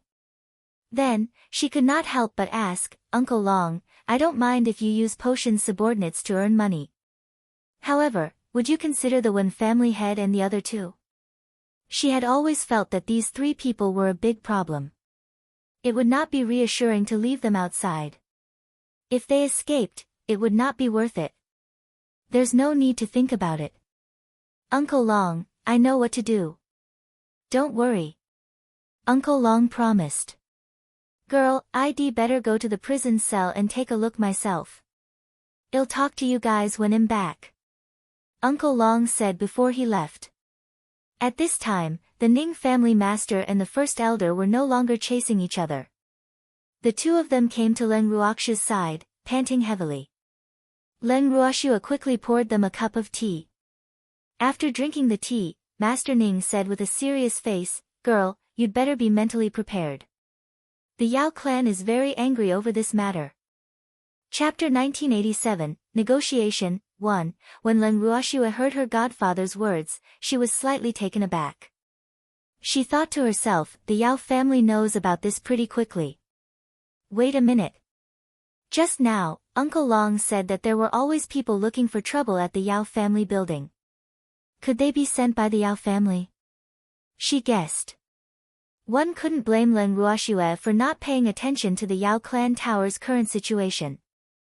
It was because Uncle Long had intentionally kept it a secret. That was why he had kept everything from them. Because Uncle Long had said that he would give them a surprise, they had been waiting with anticipation. However, after hearing what her godfather had said, Leng Ruoxue started to worry. She had long expected that the Yao family would be angered because of the Yao clan tower, but she wondered how angry they would be. Looking at Leng Ruoxue's blank expression, Master Ning spoke again. Right now, the Yao clan is extremely famous, and many people want to watch the show, so the matter of the Yao clan has become more and more heated. As far as I know, the Yao clan has already begun to take action. They're pretty fast. Leng Ruoxue exclaimed in admiration. It seemed like they were the ones Uncle Long was referring to when he said that there would be trouble. However, with Uncle Long around, she believed that it would be difficult for the Yao clan to achieve their goal. Yup. You'll know when you see this. Master Ning's mouth twitched as he took out a piece of paper and handed it to Leng Ruoxue. What? Leng Ruoxue received it curiously. After taking a glance, her forehead was filled with black lines. This advertisement was really too powerful. It would be strange if the Yao family wasn't angry. At this moment, First Elder and the others came over out of curiosity. When they saw the contents of the paper in Leng Ruoxue's hands, their expressions became extremely strange and the corners of their mouths started twitching. Fuck. Who thought of this advertising message? He was really too powerful. If I were the head of the Yao family, I would be mad with anger. After a long while, Lu Feng said with a look of sympathy. Unfortunately, you're not. Leng Ruoxue said indifferently. Hee. Fortunately, I'm not. Lu Feng patted his chest in relief and said with lingering fear. He was now very sure that the Yao family had indeed made Uncle Long extremely displeased. Luckily you're not what? Uncle Long's voice came from behind them. Then, he appeared in front of them. He glanced at the paper in Leng Ruoxue's hand and understood. Hee. Little girl, my advertising slogan is pretty good, right? Uncle Long said proudly. Ah. Uncle Long, did you think of this phrase? Leng Ruoxue was a little surprised. Since when did Uncle Long have such a brain for advertising? He actually knew how to use the Yao family's influence to pull off a tiger's skin and pull off a big flag. Of course. However, there will be new advertising flyers coming out tomorrow, so just wait. Uncle Long said like a quack. Hearing this, Leng Ruoxue and the others were speechless. They couldn't help but think that Uncle Long had gone into hiding. Not good. Someone's here to cause trouble again. At this moment, Uncle Long's expression suddenly changed and he shouted. However, Leng Ruoxue and the others could tell that Uncle Long's change in expression was due to excitement and not worry. After saying that, Uncle Long immediately disappeared. Leng Ruoxue and the others followed after him. By the time they arrived at the Yao family building at the foot of the mountain, Uncle Long had already dealt with the troublemakers. The master of the Ning family recognized the first elder of the Yao family from a distance. He immediately sympathized with the old man. Ai. It was his bad luck that he had fallen into Uncle Long's hands. Uncle Long threw the Yao family's first elder and the rest, who were tied up like a dumpling, to Chen Wu and the rest. He then walked towards Leng Ruoxue and the rest and smiled, "Don't worry, girl. With Uncle Long around, nothing can't be solved. I'll make sure that those who come to cause trouble never return." N. Other than nodding, Leng Ruoxue did not know what else she could say. "Uncle Long, how did you end the battle so quickly? He's the first elder of the Yao family. Their combat strength is this low?" At this moment, Lu Feng asked curiously. He. Shuai's formation was the best. Those guys were all trapped in the formation. I didn't use any power to destroy the dust and captured them. Uncle Long praised, his face full of joy. When they heard that it was due to the formation, Lu Feng and the others immediately turned to look at Leng Ruoxue. However, Leng Ruoxue turned her head away and ignored their questioning gazes. She really didn't know how to explain the use of her array, and it was a little difficult for her to speak. Upon seeing this, Lu Feng and the others knew that they would not be able to get anything out of Leng Ruoxue. At this moment, Chen Wu walked over and said to Uncle Long, "Uncle Long, everyone has been settled." Yes. Little Cheng, change our advertisement to one that our service team will be led by the Yao family's great elder. With this gimmick, we'll definitely be able to attract more people. Uncle Long suggested. All right. Yes, Chen Wu replied. He ignored the 3 words Little Cheng from Uncle Long's mouth and turned to leave. When Leng Ruoxue and the rest heard Uncle Long's words, even more black lines appeared on their foreheads. The Yao family's first elder was leading. Wouldn't that attract more Yao family members? Even the head of the Yao family might come out personally. Little girl, I've thought about it. For the time being, there are people from the Yao family here to hold the fort. The Wen family head, Black 1 and Black 4 will not be needed for now. Well, give them a chance to perform in the future. Without giving Leng Ruoxue and the others a chance to speak, Uncle Long continued. Yes. Leng Ruoxue nodded. Even though she didn't know why Uncle Long had changed his mind, it was best if they didn't need to use those 3 people. However, using the Yao family's people. That didn't seem too good either, right? At least, the head of the Yao family would be furious, but Uncle Long obviously didn't take it to heart. However, with Uncle Long around, Leng Ruoxue didn't need to worry about these things. She believed that Uncle Long knew what he was doing. It turned out that Uncle Long was a person who wished for the world to be in chaos. As he followed Leng Ruoxue and the rest back to the main residence, he naturally did not forget to send someone to deliver a letter to the Yao family. At the same time, they had also distributed the freshly made advertisement flyers. This time, the entire God world was in an uproar.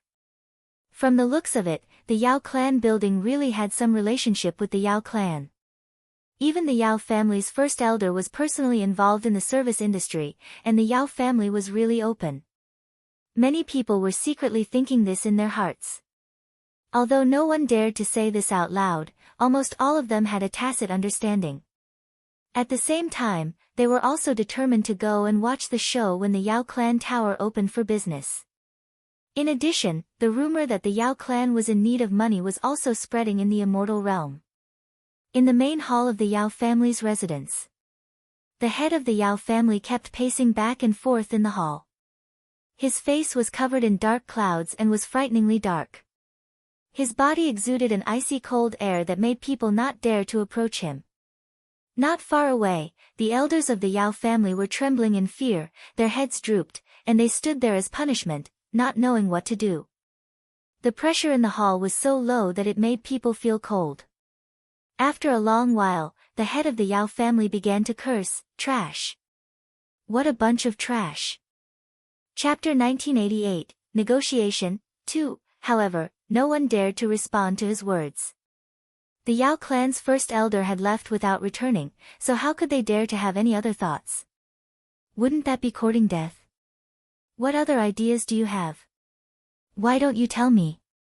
Seeing that he was being ignored, the head of the Yao family could only take the initiative to speak again. However, the elders present still did not dare to speak. In fact, it wasn't that they didn't want to say it, but they didn't have any ideas and didn't know what to say. It wasn't well said. The head of the family would definitely be angry, so he simply shut up. You don't have any ideas?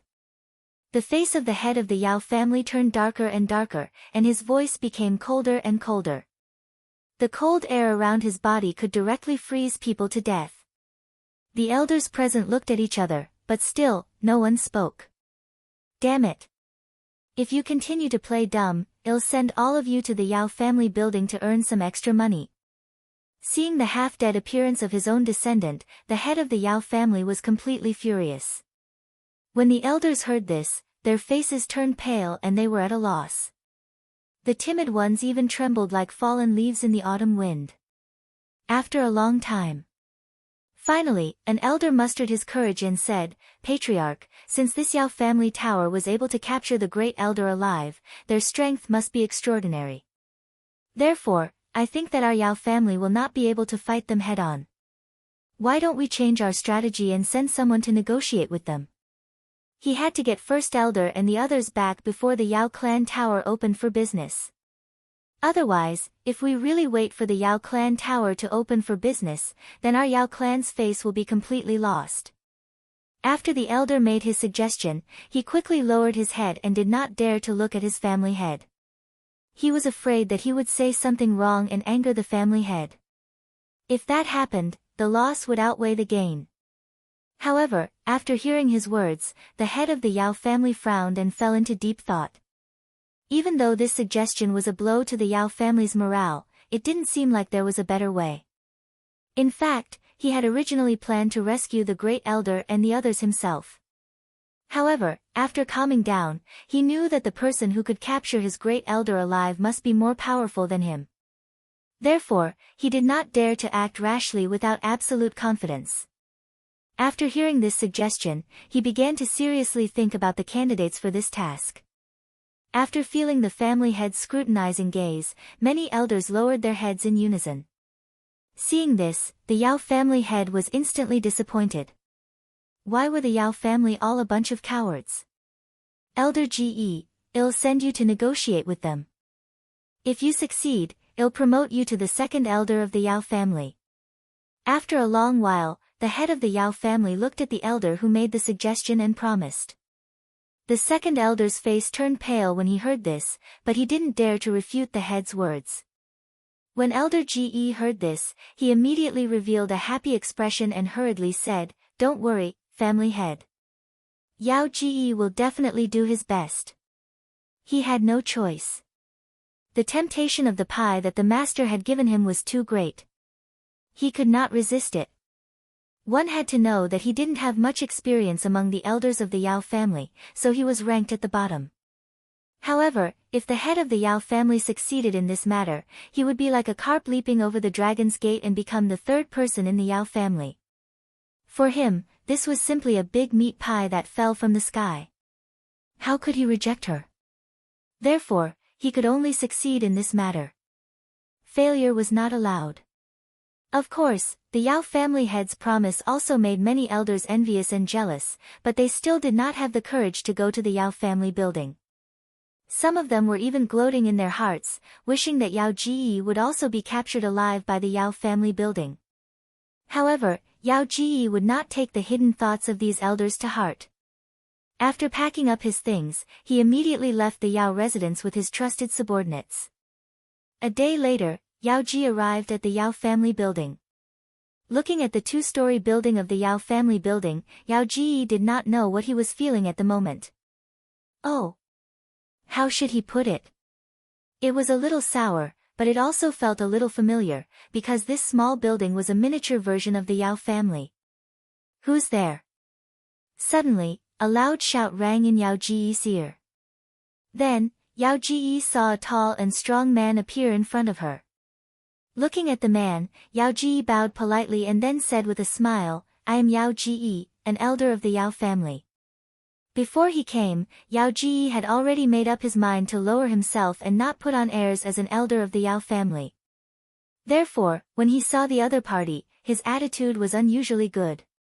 However, he did not know if the person in front of him was from the Yao family building. An elder of the Yao family? Hee hee. Don't tell me that you're looking for a second job because the Yao family's grand elder is working here.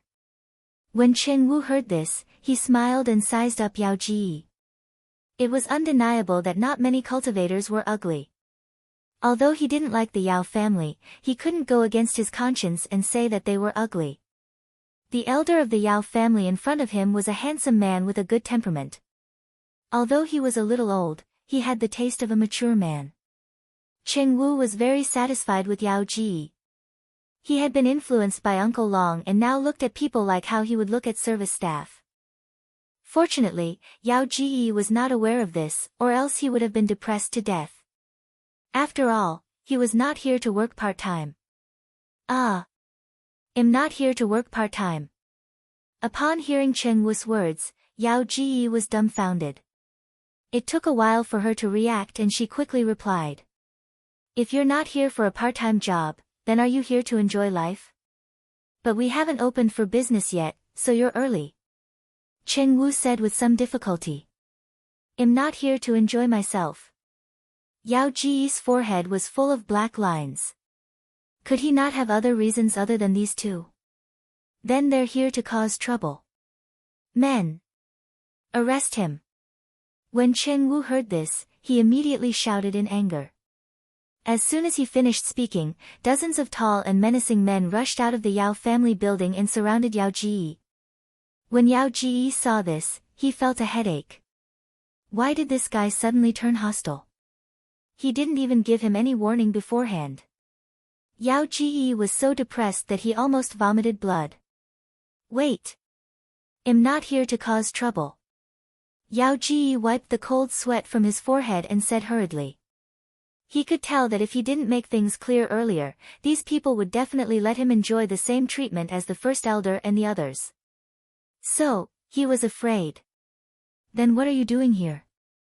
Chen Wu looked at Yao Ji suspiciously, but he was already laughing inside. Yes. He did it on purpose. He was deliberately scaring Yao Ji because he had already seen that this Yao family elder had come for a reason. However, if he didn't scare him first, how could he have the advantage? That's why there was that earlier incident. Chapter 1989, Negotiation, 3, I'm here to negotiate with you on behalf of the Yao family. Yao Ji quickly explained. What do you want to talk about?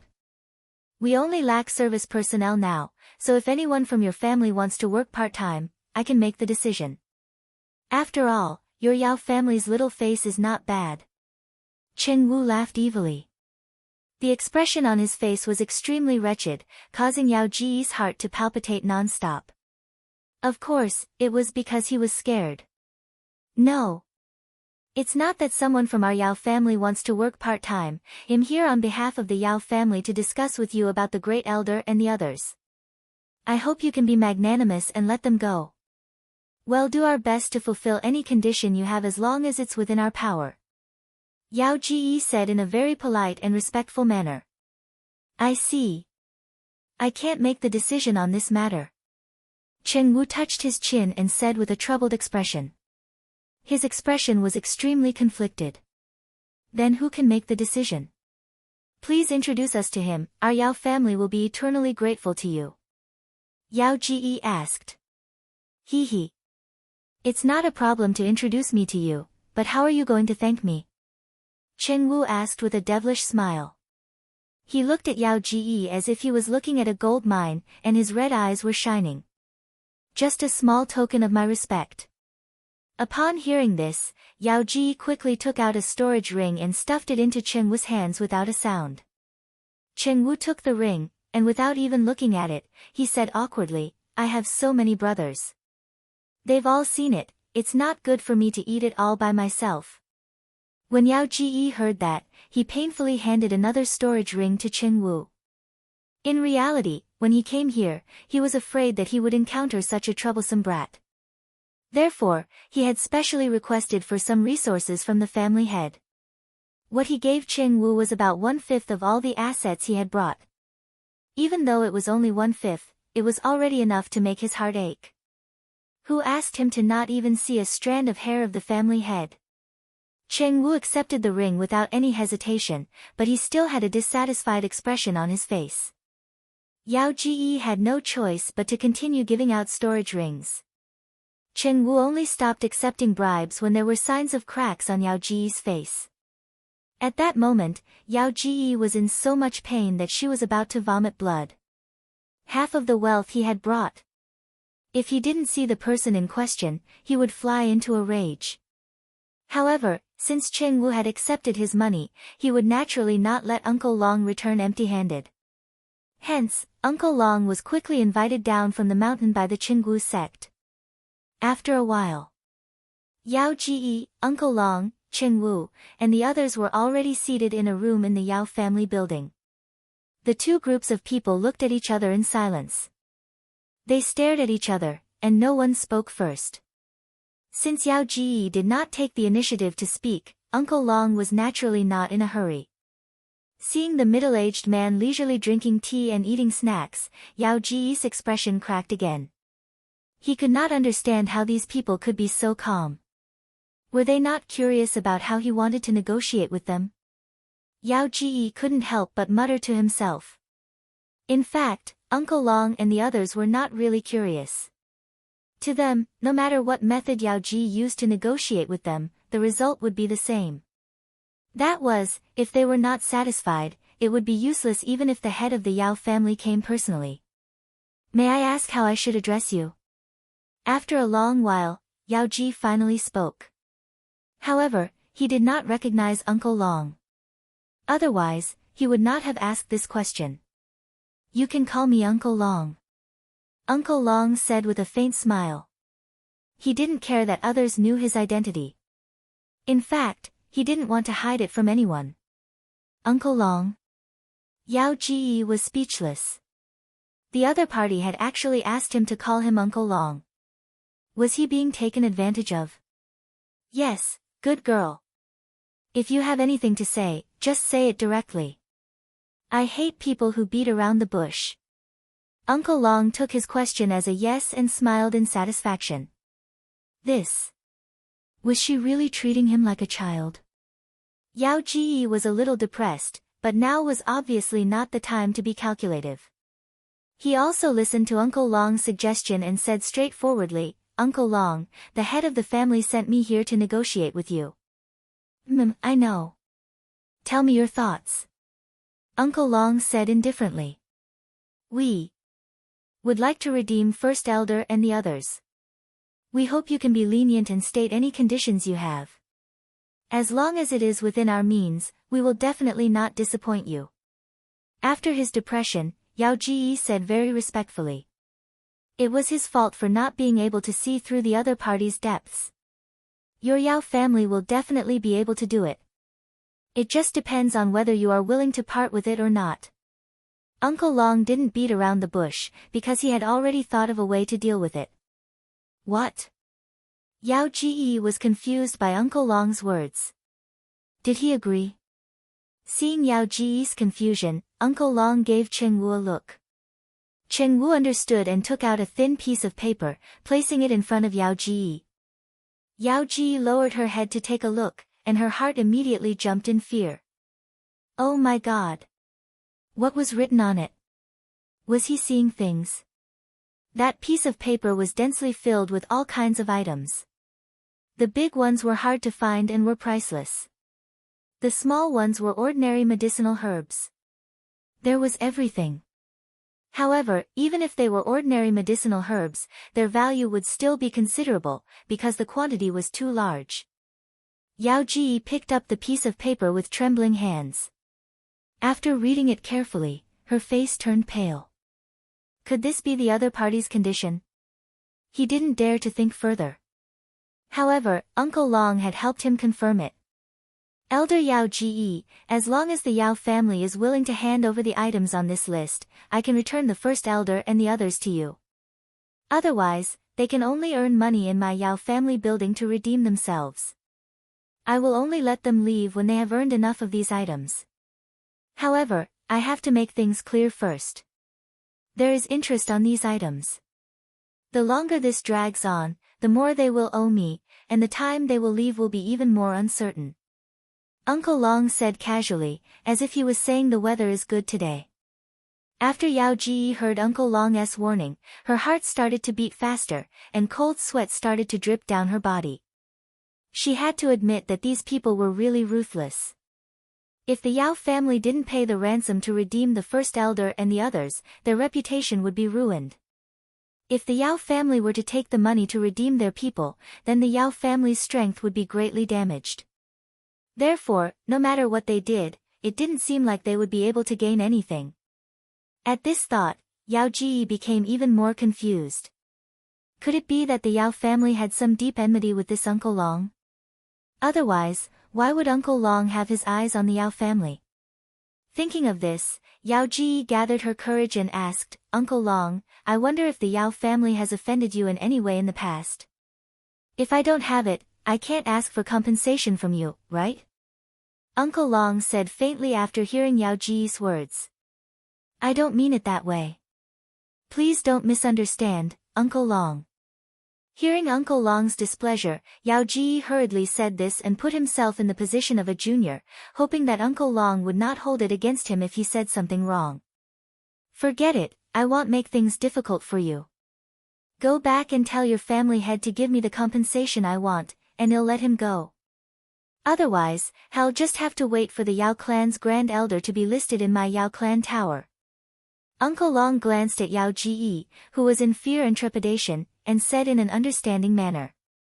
Little Cheng, see the guest out. Uncle Long said. Then, without waiting for Yao Ji's response, he stood up and left. When Cheng Wu saw this, he looked at Yao Ji with a smile and said, Elder Yao, please. Hurry up and send the compensation over so that the Yao family's grand elder and the others will suffer less. So, you should hurry back to the Yao family. Stop wasting time. After he finished speaking, Cheng Wu brought Yao Ji out of the Yao family building as if he was shooing a fly. Yao Ji had no choice but to leave. Uncle Long left the Yao family building and went straight back to the Leng family's main residence.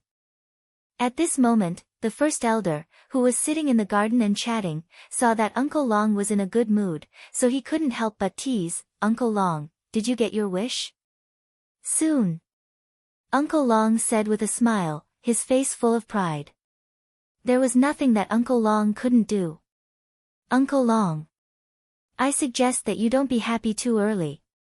The old man of the Yao family is very stingy, and he might not be willing to spend so much money to redeem the first elder and the others. The master of the Ning family couldn't bear to see Uncle Long so proud, so he couldn't help but want to pour cold water on him. It doesn't matter. He spent money to redeem her, and I took advantage of it. Even if he didn't spend money, I wouldn't suffer a loss. At most, I'll just let those Yao family people earn money for me. Uncle Long said nonchalantly. After all, he wouldn't suffer any losses no matter which outcome it was. Besides, if the Yao family really couldn't bear to part with the money, then it was none of his business. In this way, the Yao family's face would be lost by themselves. Yes, it's more realistic to let the Yao family earn money for you, because based on my understanding of that old man, he will never agree to give you any compensation before your Yao family's building opens for business. That dead thing is the type of person who won't shed tears until he sees the coffin. To put it bluntly, he's asking for a beating. The head of the Ning family understood, and the first elder, who also understood the head of the Yao family, nodded in agreement. And just as the head of the Ning family had predicted, the Yao family had no reaction before the opening of the Yao family building. On the official opening day of the Yao clan tower, Leng Ruoxue and the rest had yet to come down from the mountain when they heard the Silver Rat's report that there were quite a number of people at the foot of the mountain. When they arrived at the Yao clan tower, they could see that there were not just a lot of people. It was clearly a sea of people.